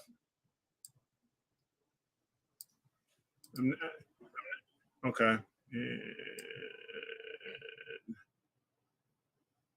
I usually try to get more flat right there. Jeez. Hey Dan, can you play the Jeopardy tune? Yep. All right. I could, but I'd probably get a copyright strike. So yeah. Yeah, I know. Okay. So that's done, and then let's go here. Yeah, let me just do a quick preview.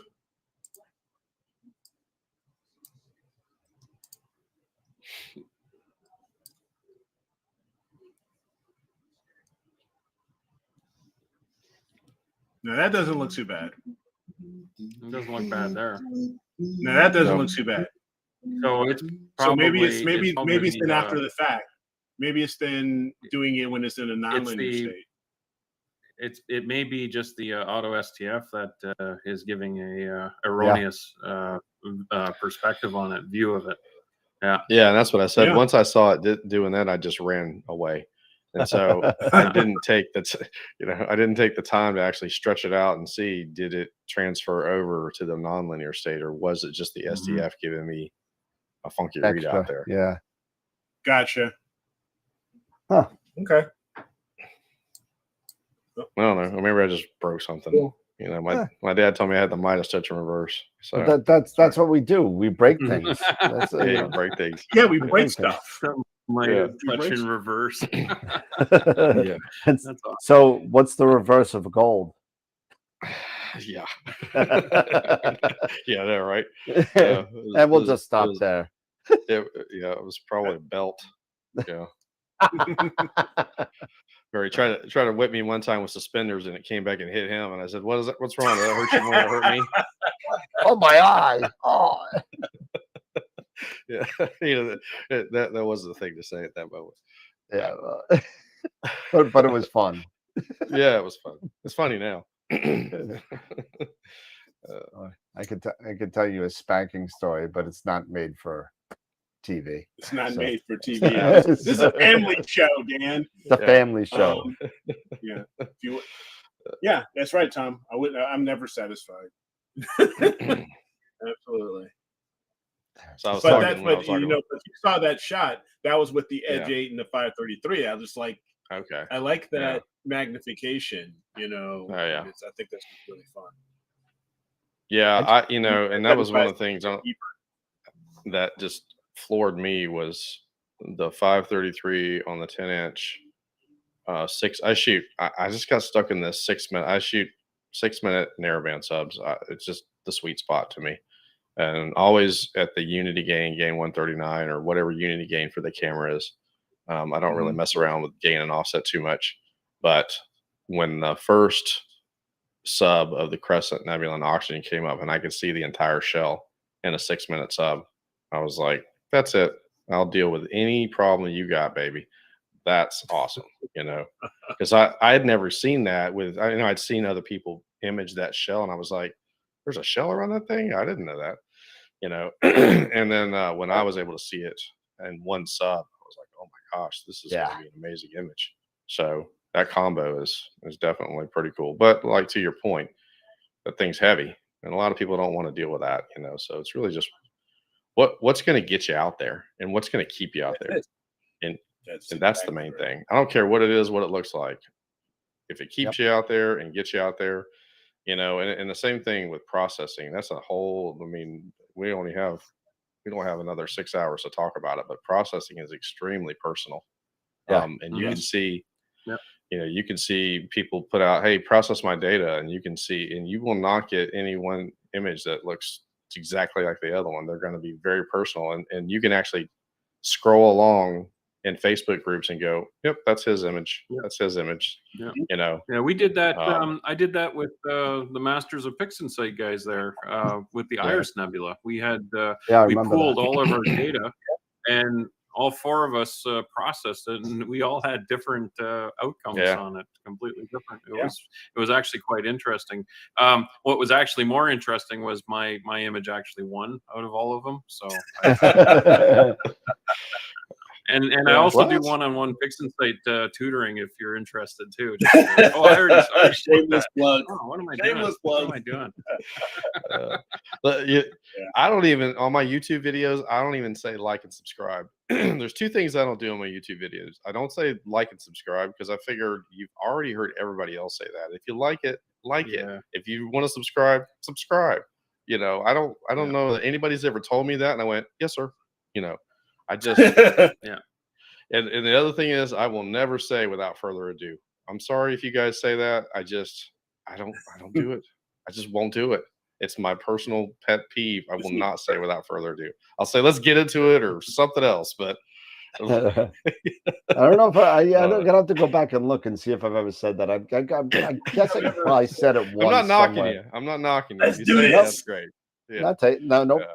Hey, listen, it's just, you know, that's one of the things, you know, that I need to get better at is scripting it out a little bit more, because I fall back to the things that I'm comfortable with a little bit sometimes and really go off the rails sometimes. Yeah.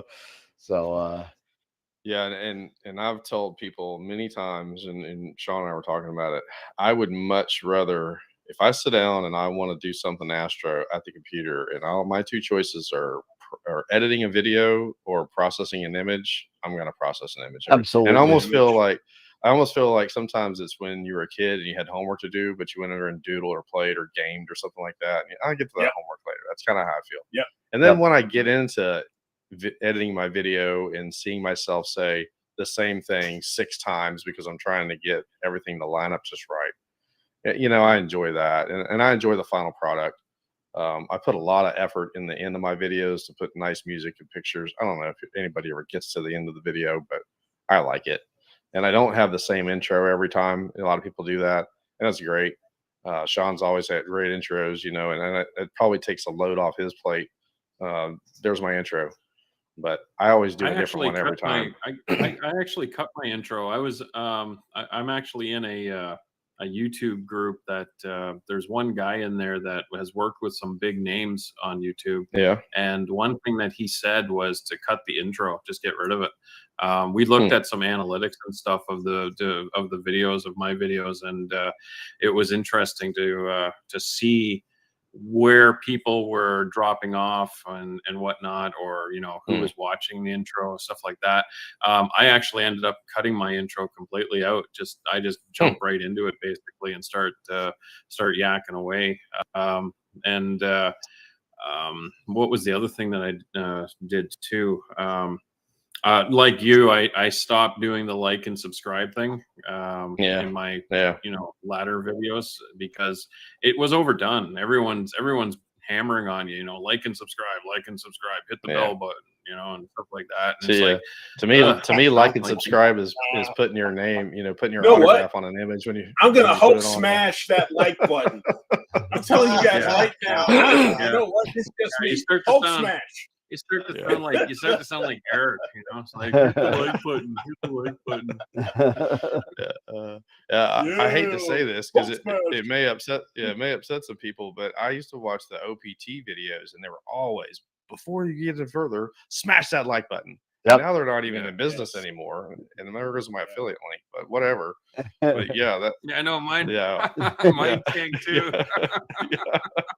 I noticed there was something wrong a couple months ago because it went to 0, and that was very unusual for that affiliate link to go to 0. And I actually made an inquiry with Dustin there, and he didn't really give me much info on what was going on. But then they just went out of business completely. So that's weird too. That definitely. Yeah. I was surprised. I was actually very surprised. You wonder, was it Jenny? Was it Dustin? Because Alex Hawkins wanted to buy the name and they wouldn't give it to him. So I always wondered what was going on with that whole situation. I just know that for a fact that it was Jenny St. Lawrence's. It was her family that put the money up to buy the business. Oh, wow. Oh, is that right? Okay. All right. Interesting. Yeah, I didn't know that. That was 5 years ago. Hey, you know what? Unfortunate. It just, makes the pond a little thinner for the little guys, so yeah, like astroworldtelescopes.com, just so, another plug. So and if you want a Giotto or Alto, I am a Prima Luce dealer, so you can get it from me. So there you go. Dan. Apparently you got a 2600 in there really cheap too. We can get so. I can't. Oh, come on, man! I'm not going to sell the guy's camera. Put it up for auction. I'll put it up on Tiger. There it is. That's funny. That's good. Although, you know, what we Yeah. got coming up in July. July's going to come up really quick because, you know, Cherry Springs is a washout, right? You know, I know Molly went up there. I know what's his name from the Narrowband channel went up there. He actually lives in the area, so it wasn't really a big drive for him. But you know, there's no way that I was driving 6 there, 6 back for Saturday night, and that's the only night that it's Just going for to be Saturday. good. Oh, You know, wow. it's just not worth it. I feel, and everybody's like, you're gonna miss all the guys. I said, I'll see you all in September at the Black Forest Star Party. It's in the same place. I'll see you there. Because June historically, I've been going to Cherry Springs for 25 years now. And historically, the June Star Party is like 50-50. You either have really good, great nights or you have a hurricane.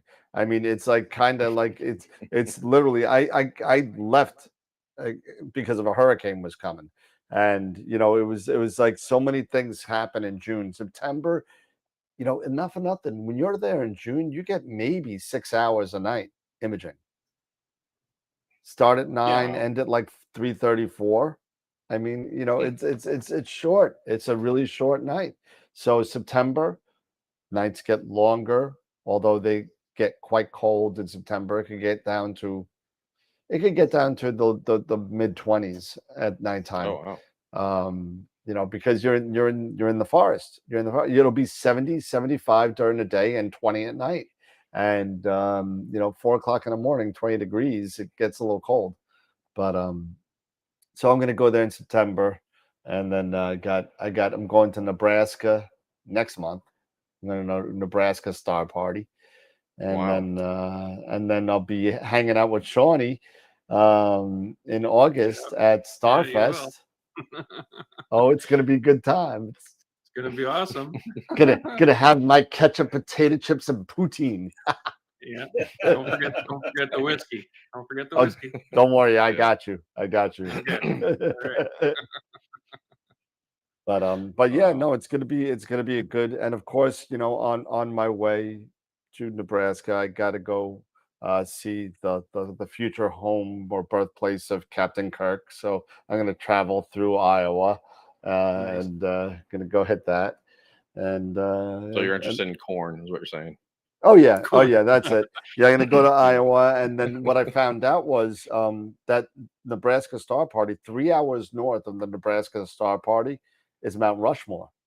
So I'm like, all right, well, I can't be in the area and not see Mount Rushmore. I got to go see it. It's only 3 hours. And then I said, okay, you know what? Well, 2 hours west of that is Devil's Tower. So got to go see that. so Oh, so yeah. next thing you know, we're gonna be at the Golden Gate. I mean, it's but Where am I? it's gonna be an interesting trip because it's a lot of drive. We're driving right through. We're just going through the whole country, pretty much. So it's gonna be pretty cool. Wow. Yeah, that's Well, something that's I something. I have yet to do, is do a star party or really image with a group of people, you know, in real It's time in the it's a same lot of space. fun. It's a lot of Yeah. fun, you know, and you know, once you get your rig going, right? You know, what's really there to do except look at a computer screen, right? You know, there's really Yeah. nothing there to do. When you're there and you're at a star party, well, now, you know, hey, Sean's over there. Let's go see what Sean's doing. Or Dan's Hmm. over there. Let's see what they're doing. Or Trevor Jones is over there. Let's go bug in. You know, so Yeah. you could sit there and you could go around and talk to the people that want to be talked to, and you know, and ignore the ones that don't. But you know, it's a lot of fun when you're there with like literally, you know, 700 to 1,500 people, depending Oh, on wow. or more. When you go and you know, but it's really if you've never done it, I would tell you to do it. And you're from Florida, you never went to Yeah. Winter Star Party? Come on, man, you got to go to Winter Star Nope. Party. Nope. Never. I think there's one in Kissimmee State Park, which is a couple hours south, getting to the Everglades. That's a really Yep. dark part of Florida. Yeah, But it's Winter just, Star Parties every year in the Keys. So yeah. Hey, we got a Yeah. guy that you should go see. He's got a great rig, just needs to get it out and just start the image. We can definitely get you hooked up. yep. We do. Yeah. We a nice 14-inch with a rainbow RST300, and Wow. and he has yet to take a picture. He used to be a host on the show. I mean, it just needs to get taken out. It just needs to get used. I can prod. He's on his 4th year. 4th year of having that scope. He's got about 7 minutes worth of data. What? if that. I'm not kidding. And he's probably watching right now. He's probably. So Jerry was asking a question for Steve. So have you ever gone to any remote locations to image, or have you done primarily just your backyard? I have gone to a couple different spots. I actually lease some property in Tallahassee, and I hunt there, and it's Bortle 4.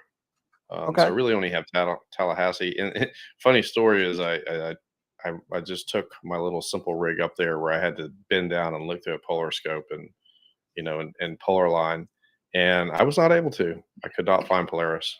There were so many freaking stars. I was like, I need computer assistance immediately. Get me the pole master. Get me something. Get something. Me something right now. And it was about 22 degrees and I froze to death and I never got an image, but it's pretty dark up there but there's no power. That's one thing, like I see people looking at batteries and what kind of battery using and how much amps does my camera draw when it's cooling and all this stuff. And I go, I don't know. I plug it at my house. It just works all night. So I've never imaged off of a battery either. So I've got to try to figure some of those things out. But I'm looking to do a trip out west next next August. So we've looked at a cabin in New Mexico, kind of just south of the Grand Canyon. It's like Bortle 2. So stay out there a week. I'm going to sell my 2 mounts. Anybody interested? I've got a really nice Skywatcher EQ6R Pro for sale. Make you a good deal. But probably try to get that little GTI, something portable, take this little 61 out there and a camera and just do some wide field and shoot. But that's like I've seen the Milky Way. I've been out west, but I wasn't doing this hobby. I saw it and I was like, wow, but I didn't really understand. Like it wasn't but about 4 years ago that I actually knew what the Milky Way was. I was like, oh, it's just a fuzzy spot up there. And then I went, oh, that's the edge of our galaxy. Freaking A, man. Like yeah, right. yeah. I learned not to tell my girlfriend too much about light years. I talk about space. I say, hey, you see this? Like, you see this image? This is 20 million light years away. This is a 20 million year old image. And she goes, okay, I'm going shopping. I'll see you later. I'm done. Your wife and my wife need to go shopping together. So we'll get your wife, my wife, and Trish. We'll get them all together. It's mind blowing. I do that. That's nice to hear. Yeah. I was just like, yeah, that's really interesting, sweetheart. That's really interesting. Good for you. You go have fun. I'm gonna go watch Housewives of Orange County now. Gonna go get my glass of my glass of Chardonnay and just chill out. You go and have fun now. Chardonnay, blah. But you gotta hand it to him. It's like the other night I came in there and I'm like, do you see this? And I've got the phone like right here in her face. I was like, 0.25. Do you know what that means? 0.25. Look. And she was like, what? 0.25? I was like, that's my guiding, 0.25 right now. And I was like running around. I was like, 0.25. And she goes, okay. Scroll. You get me a glass of water. Yeah. And there's been many, like I saw my first horse head image. There was no horse head there. I completely missed it. I was not even anywhere near it because I was star hopping. But she, bless her heart, went, I see it. And then years later, when it wasn't even there, it was like, here's a glass of orange juice and now you're drunk. But so I really got to hit, like, you really have to have good support. And if something happened, and I know this is kind of weird to talk about, but if you were out there and had to like reestablish a relationship, you really have to bring that up quick, because you can't just casually say, oh yeah, and by the way, I might spend 4 hours in my room nitpicking over deconvolution. They're gonna be like, what do you do? That's a huge thing. Being out in the yard and the imaging and all the time we put into this, you really have to have not somebody who just casually supports it. you know, in your life, but you've got somebody that's really got to really get into it, and may not be out there with you, but they really got to glean some happiness from you to see how happy you are doing this hobby. And Yeah. it's just as Yeah. important as anything else that we're buying or working on, you know, Yep. unless you're out alone and you got a big ass fishing boat and you do that during the day and then you image at night, then you're my hero. But no. Actually, Pete just came home from fishing. Yeah. Yeah. That's my other hobby. It's terrible. But yeah, you're exactly right. I mean, and I know Robin and Trish and my wife Jen, my wife just comes up to me and I said, babe, this is cool, man. Everything's working right. And the next day everything is like nothing's working right. I don't know what the hell's going on. And she's like, oh, it's okay, baby. It'll work tomorrow night. It'll be okay. And then when you get something good, she's like, you're so cute. And I'm like, okay, but no, it's really super important to definitely have somebody that kind of supports you with this.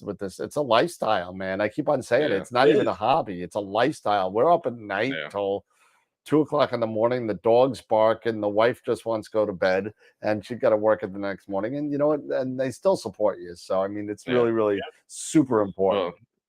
Well, we're all on this little tiny speck of dust in the middle of infinity for all practical purposes. And to us and our ability to travel through space, we're, whether you believe it's infinite or not, it might as well be to us. Right. So, and you're out here and you're imaging you're in this little dust ball and you're out here imaging this gigantic universe that we're all in. We all live in it. We're all affected by it. And a great number of us don't even realize it. But yet we relegate it down to the word hobby. And I wish we could all come together as a community and try to figure out, is there something else we could call it other than a hobby? Because stamps are a hobby and RCs are a hobby, but we're imaging all this stuff out there that could just wipe us out immediately. And we're taking beautiful pictures of chaos, right? I mean, you look at all the nebulas, those things are they're just death to us. But we call it a hobby. I don't know. I just always thought that was kind of weird. Yeah, It's it's a different name. definitely more than a hobby, man. Yeah, it being a lifestyle and everything. And you try to explain, sometimes when you try to explain, like I've explained this to my kids, when they were younger, they were so gung-ho about it. They were just super into it. Now they're both teenagers and they're just like, now you're an idiot. They're just back on, they're just back on YouTube or or doing something else, playing Roblox. Playing Roblox or something. But when you try to explain, it's like, do you realize that the light that hit this could be like millions of years old? Did you see that there's renewed conversation about Betelgeuse going supernova again? Oh yeah. There's renewed because a couple of years back they were concerned about the dimming and all that kind of stuff, and now there's renewed conversation. They're saying, oh, but it's the same thing. They don't know how long it's going to take for it to burn off everything, and it could be tomorrow, it could be in 80 years. We don't know. How long were people waiting in M101 for that thing to go supernova? I mean, who knows? That M101 supernova stole our thunder. I don't know if you guys saw that, but we did a collaboration and we did 94 hours, me and two other astrophotographers, and we actually captured a huge ionized oxygen bubble that's beside M101, and you only got it in oxygen, a little bit in hydrogen. And I actually had to I reached out to Marcel Drescher. I guess he works with Bray Falls and they do a lot of these new discoveries. And it has been imaged by the Hubble, but I cannot find any other amateur image that's ever taken a picture of it. And we posted that out, and it's not huge. There is another huge off, like you have the tail of M101 kind of close on the same side where the supernova was. There is a gigantic oxygen burst in there that's just huge, and you really don't pick it up until you shoot a decent amount of oxygen on that galaxy. And we did. I shot close to. I had to shoot all the narrowband because I'm in brighter skies. Right. But we were working on this and processing this image. Sometimes there's a part of me that wants to put this out for the community to process because it was extremely difficult. I mean, I had I had 30 hours of HA, 40 hours of oxygen. We had about 30 hours of luminance, and then the RGB, trying to separate out the RGB channels, put the oxygen in where it needed to be, put the HA into the red channel. I actually had to come up with a way to put the HA and oxygen in the luminance, because if I didn't do that, the luminance would mute it. And so I was able to put that HA data in the luminance, and then try to get all that processed without blowing it out. And one of the keys that really helped me with that was GHS. I don't think I could have pulled off that image without that new stretching technique that's in the scripts for PixInsight, because the ability to really tone that down and control that brightness with that stretching, the hyperbolic stretching process, was amazing. And it was really the key. But yeah, we're all gung ho to post this thing out, and then the next thing, there's a supernova, and everybody's taking a freaking picture of supernovas. And I was like, damn it, we're like 2 weeks late. But do you so have I a let link some of that for subside. where that's posted? Because people are asking. Yeah, I'll definitely put that link out. I mean, obviously it's on my Instagram. It's at Entering in a Space. We posted out there, and then tag the two other collaborators, Tommy Leitz and Mark Carter.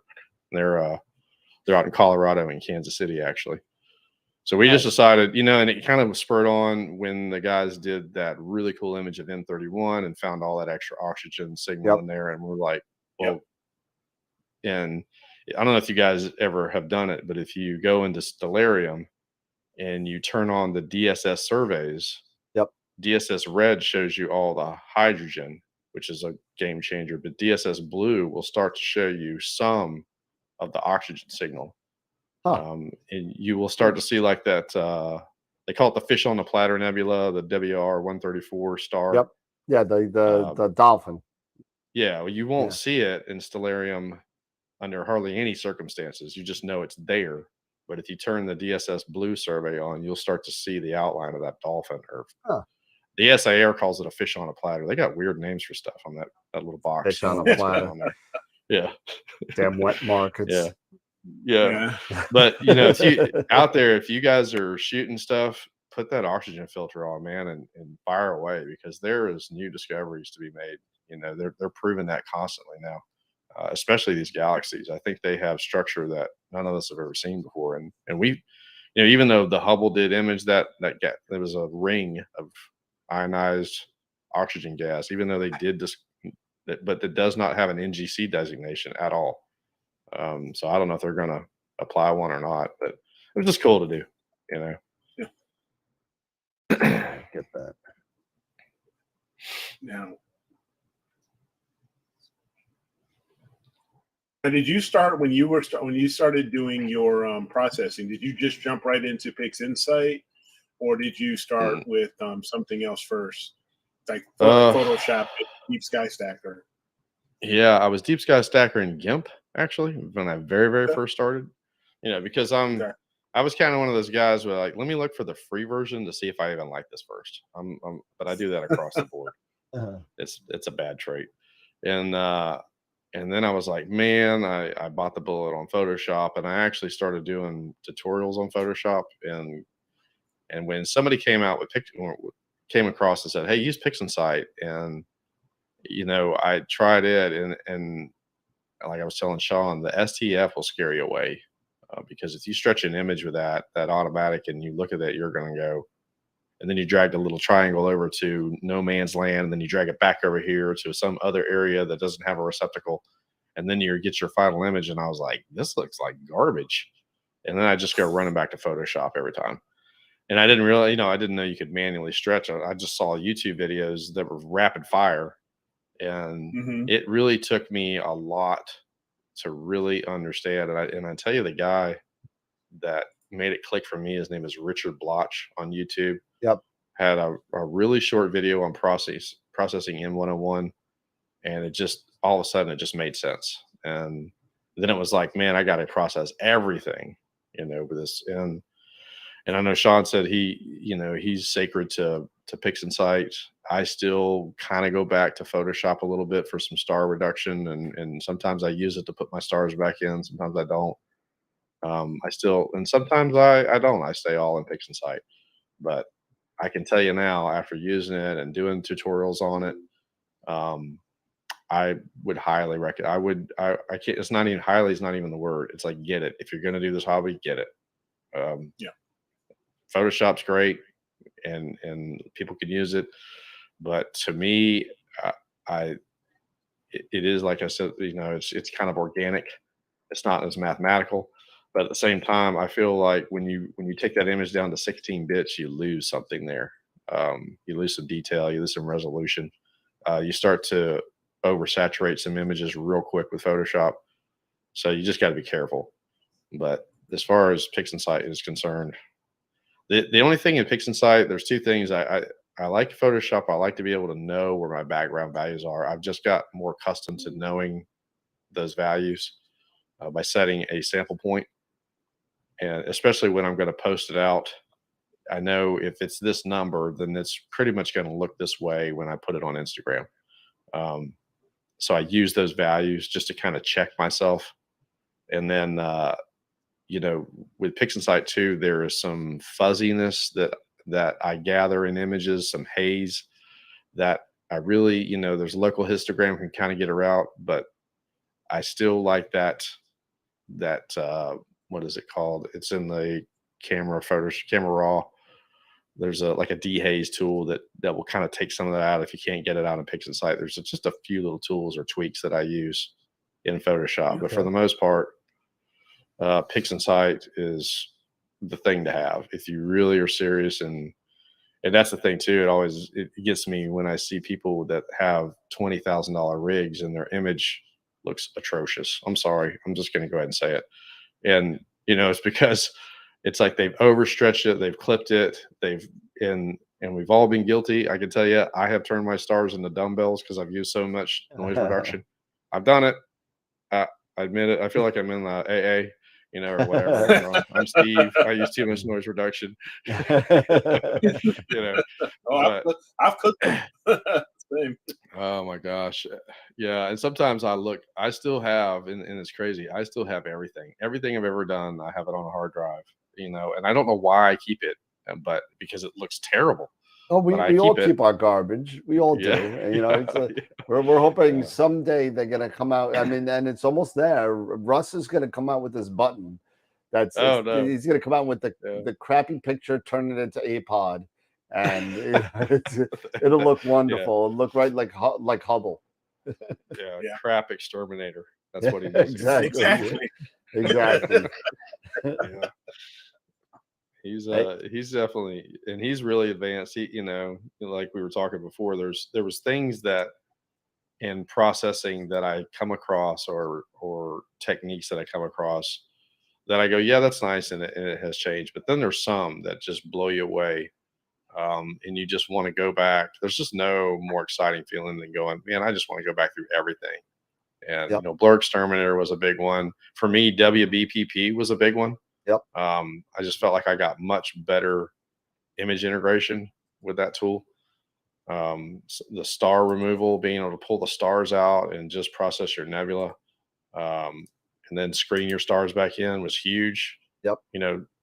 And sometimes it's like I take the stars out and then I like, man, this is amazing. You see so much nebulosity. You put the stars back in, you're like, ugh.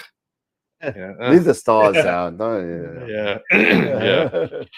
Yeah. So I go to great lengths to do a lot of stuff to really mitigate the stars. And it's weird because you go outside, the first thing you want to see is stars. You look at your autofocus, you want to see your HFR, and that's stars. You don't want to see star trailing. So you're looking at those stars as you're taking a sub, and then you get into processing, and the first thing you do is get rid of them all. And get out of here. You love them until we you didn't like you anyway. We were just fooling you. But yeah. Yeah, I mean, it's okay, have a few specks here and there, but besides that, no, get out of here. Yeah, and I'm going through a thing now where it's like I have processing videos and people tell me, oh my gosh, I wish I could have my image look like yours. And that's a great compliment. But I'm in this place right now where I look at what I'm doing and I go, it can be better. I don't know what that is yet. But I look at some other stuff and I'm like, I want to get there. So I'm still at that point where I go, I'm not satisfied. And I don't know, I don't think you ever should get to that point where you go, this is my workflow and it's never going to change. Yeah. because it's constantly evolving. But I think that's what you got to do. Yeah, I mean, personally. I So just want to get data. I don't, and I haven't got a full project of data in months, and it's just, and part is just life, and part is yeah, just, damn, just too freaking tired to bring the telescope out. And I think I'm finally going to get if if I could only chop down these darn telephone lines, I'd be okay. But it's pretty rough because half my sky is gone because oh of wow, telephone line. Not because I can't see it. The yeah. telephone lines are just so close to the telescope. It's horrible. It's horrible. Mm. What's But some what of do you your do? longest images that you guys have done or projects? You guys got any I got records Oh, that you've set? the Heart Nebula that's in the backdrop to this picture right Yeah, here. That's about 30 hours. cool. That's about 30 hours. Yeah. I most of my narrowband stuff, I don't even start looking at it till like 15 to 20. Mm. That's normal. I mean, but because New York skies are so bad, this photo is only 30 hours or so. I think it's like 29.2 hours. I don't think it hit Yeah. 30, but that took about 4 months to shoot. Oh wow. It took the whole thing. It was Yeah. supposed to be a Valentine's Day present for my wife, and it Oh turned yeah, out you're going to print it. it took. Yeah. Oh no, I got it. It's on a metal print. I found a little Yeah, yeah. saying, made it a little mushy. Oh boy, The you're whole yeah, romantic. I did the whole thing. Stop it. I know, but but Yeah. I did the whole thing, and but it was her birthday is in actually, it was supposed to be Valentine's Day in February. I was supposed to be finished with it, and it didn't get finished till like our anniversary in April. Oh wow. So Oh wow. so That was between worth it. well, between putting it all together, and actually, I got to say, I did this process was with Ron Breacher helped me out with this actual he me and him did it together, kind of to make sure Cool. what wasn't all screwed up. But Yeah. but all the data acquisition was mine and everything. But sending it back and forth to the printer a couple times, Oh wow. sometimes it didn't just come. It came out too dark. It came out too saturated and whatever. Kept on sending it back, and finally did a metal print, and it came out fine. But Yeah. Oh yeah, that's my the way I my use a art longest. piece. Yeah. No, I was just saying, my longest was 32, and that was the Onion Nebula that Pete recommended me, to go for and do, because Yeah. that was a challenge because it is very faint. It is Mhm. a very faint target, but it turned out really, really well, with the oxygen and the O3. But yeah, that was my longest was 32, and no, and so it's almost going to be like, okay, how much further can I go? How much Yeah. further can I break 40 hours and get to 48, something like that? But the whole thing is that you're never gonna know if you're at that limit until you get there. You know what I mean? Yeah. So you're never gonna know how much is too much until you actually shoot too much. And that may sound stupid, but it's true. But if you sit there and say, okay, you know what? All of my data comes from the first 20 hours, and everything after 20 hours is kind of like, oh, okay, I get a little bit out of it. But is it worth the extra time to go 20 to 25? Or there'll be a big difference between 20 to 40, you know. But Yeah. where's that law of diminishing returns? Where does that enter into effect at your seeing? So because Yeah. you're at the mercy of that. And that's the analogy I use when people are asking me who don't do this hobby. They say, "Well, what do you mean you take a whole bunch of pictures?" And I say, "Imagine if I had a puzzle and it had 1,000 pieces, and every piece had a number, and I took that whole puzzle and I just threw it at you. You stuck your hands out and you just caught as many pieces as you get, and you put them down on the table, and you started to put them together. And maybe out of that 1,000, you got 20 of those pieces. You got 99 and 57 and 102." And then I said, "Okay, let me throw that puzzle at you again. How many times did I have to throw that puzzle at you before you could complete the puzzle? How many times could you reach your hands out and catch those pieces and then actually make in let's say I threw that puzzle at you 1,000 times and you made the puzzle and you could say, oh yeah, it's a picture of a Christmas tree or whatever. I can kind of see it. That's astrophotography. And so I don't think you could throw that puzzle enough to, I mean, what are the odds that you would actually end up catching all 1,000 pieces and actually put that puzzle together? I mean, how many times do I have to throw a puzzle at you? A bunch. Yeah. Right? So that's a great analogy. Yeah. That's a great If you analogy. look at, if you look at like I've just shot the Lagoon, a wide field without the Trifid Nebula, and I'm actually got my 3 images behind this screen right now, and I've got 27 hours of total data.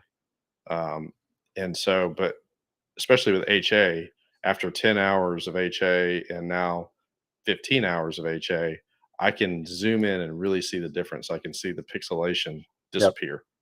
And I think that's where it's at. Now, once you zoom back out, you start to lose that resolution. If you're shooting, longer focal lengths, I think you can really start to see that difference, and you need to put that hours on. But man, I mean, once you post an image that's 4,000 pixels by 6,000 pixels, it's really hard, especially once you compress it in YouTube land or in Facebook land. It's really hard to resolve some of that stuff until you do like a metal print. So that's another thing. It's like, okay, well, you just spent 60 hours on a target. What are you going to do with it? You're the dog chasing the car. Now you just caught it. Now what are you going to do with it? So, what are you going to do with all that data? You can appreciate it on your screen, but how are you going to represent that to somebody else? I mean, is it worth that time, or can you go shoot another target and get rid of target fever? That's what we all have starting out. And that was one of the things. That was one of the things that we had talked about just last week, was with SharpCap and the sensor analysis and the smart histogram, was figuring out, with SharpCap, how long should your exposures be, and how many do you really need to take before you get to that point of diminishing returns and things like that. And what we were saying was, and what I said when I did the video for it is, you have to take this with a grain of salt, and use it maybe as a guideline, because you can just, if you want to keep going.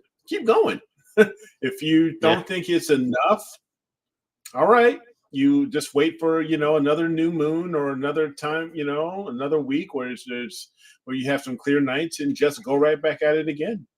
So yeah, totally. I get it. Absolutely. Yeah. So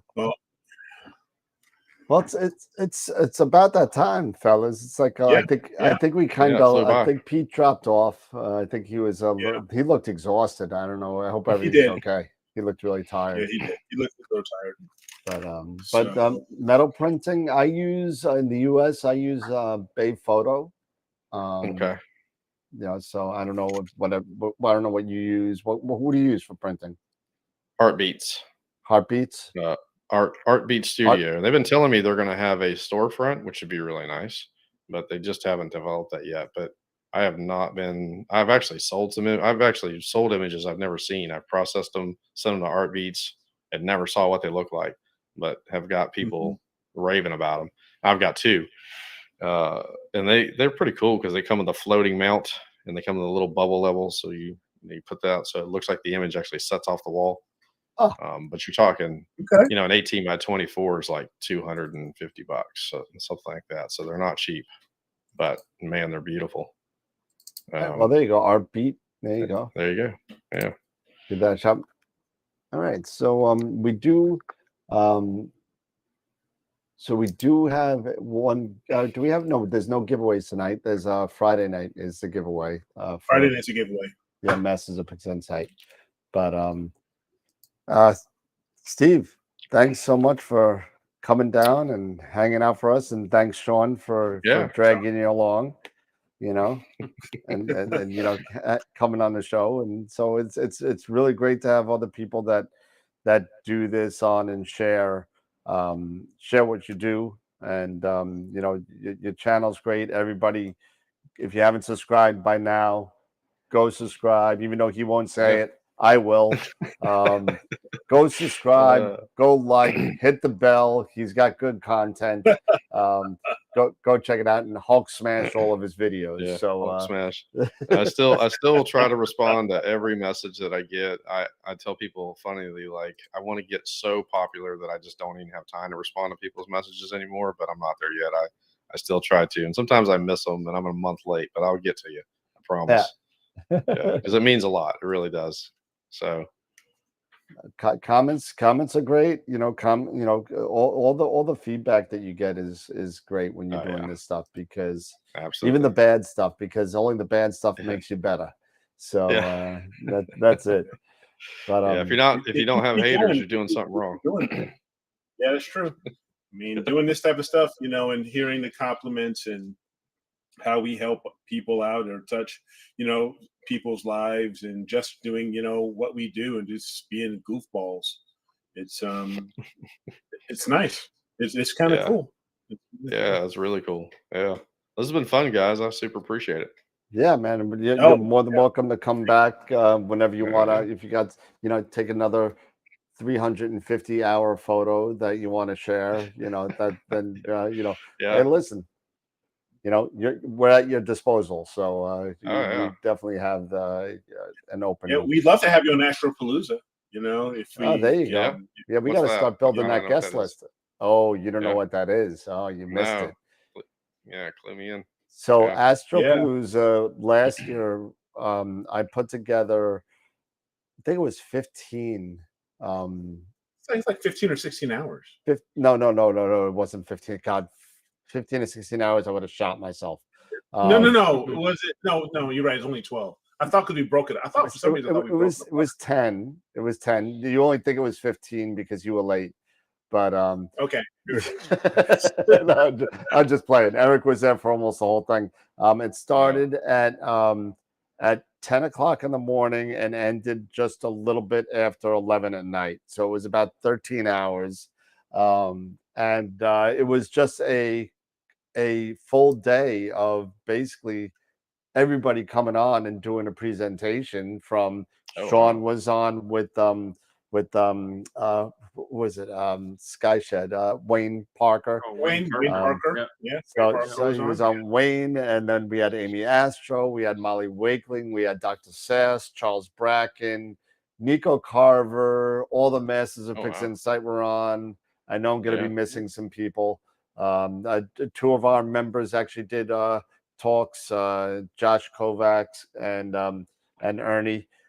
So I know I'm missing other people. So if I am and you're listening, I apologize. It was just so long of a day, but it was all in one day from like 10 to Adam Block was on. Yeah, he did a video for us. He couldn't be there for the show, but he wanted to be a part, so he made a video for us.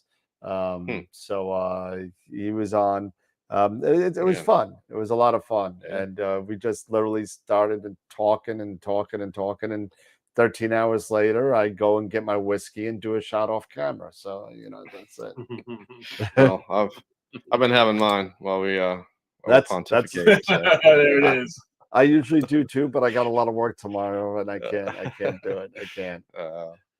It'll be fine. Everybody will be fine. Everybody will be fine. But hey, listen, what we normally do at the end, we do final thoughts. We just do a round robin of final thoughts. So Eric, we'll start with you, and we'll end up with Steve. So no, again, Steve, thank you for coming on and hanging out. Sean, thank you for you as well, hanging out with us and bringing Steve with you. And it's great meeting you and getting to hang out with all of you guys. So another fun Wednesday, and I'm tired. I'm gonna go to bed too. Talk to me, Goose. Talk to me. I like that shirt. Where'd you get that shirt? My wife got it for me for Father's Day, I think last year, or like either last year or 2 years ago. When Maverick came out, when Top Gun Maverick came out, she got it for me so we can go see it. It's my favorite movie. So wow, cool. That's awesome. Great, nice. Sean, final thought. I do one-on-one Fixed Insight training. Yeah, hey, Sean, I'm about to come You see do? you. Teach me how to do, you know. Yeah, Wow. I don't He's know. like, if was you not everybody aware. gotta do teach me that, how to do but- manual stretch. Yeah, I know. I was. Oh, that was just so that, painful that watching was you. that really was painful. I was like, oh my I god, just hit the Oh. slider. Oh my god. Just Yeah. take that middle slider and move it to the left. That's all Get you the gotta slider do. and move it. But he's Yeah. everywhere See, what- else. And, I, Well, and, he I'm, does- and well, I'm he- watching the top. I'm Yeah. watching the top histogram go all the way over to like 50%. I was like, this is not going to be good. He's not Yeah, gonna- see what? Yeah. Oh, What he yeah. doesn't realize is he was actually working picks and sights because we were all watching him while he did it. Well, you got to remember what Eric originally bought Pix Insight for. I don't know. You can tell me about that inside Eric, joke Eric too. spent a year with Pix Insight just to blink his photos. Oh, Oh, well, I remember that's- that. Yes. Yeah, just for Blink. Just for just Blink. for yeah. Blake. You know, I was That's gonna it. say CE. Yeah. I would have got that wrong. yeah, just No, for you know, Blink. and listen, you know, Eric does a great job in doing his processes, and he does a really. If you take a look at his AstroBin Yeah. stuff on was it Blade 71? I think it is, right? Yeah, So Blade Yeah. 71. go check it out. Because I use APP primarily. That's what I Yeah. started out with. and So and no matter what, Eric's got more data than I do over the past 6 months, so I can't really say anything. So I've got like 3 more to process. You know, just from this past month. yeah, Oh, well, wow. So, well, not now. I'm at the point where Steve was talking about. I think my astrophysics scope is done. I'm not touching it. I'm not Fire. touching it. It's done. I got the flat panel, and I'm finished. Yeah. I'm not touching it. That's the way it's going to be until I retire. That's it. I'm done. yeah. Until So Until I I get a still have to- mechanical rotator. yeah, there you go. I still have to do my little APP, you know, processing bit. Maybe I'll do that on Friday or something during newbies. Yeah. Maybe. All right, cool. And then, hey, listen again, Steve. Thanks so much. And when I hit off, it actually stays Yeah. on. So if you want to recap or chill out for a couple minutes after, you're Okay. more than welcome. But Yeah. you know, and whoever was talking about that Giotto, man, go to Astroworld Telescopes and go buy one. There you go. That's my Wow. shameless English plug. Fires.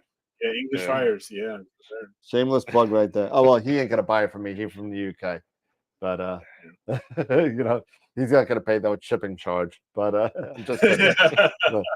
But everybody, have a good night.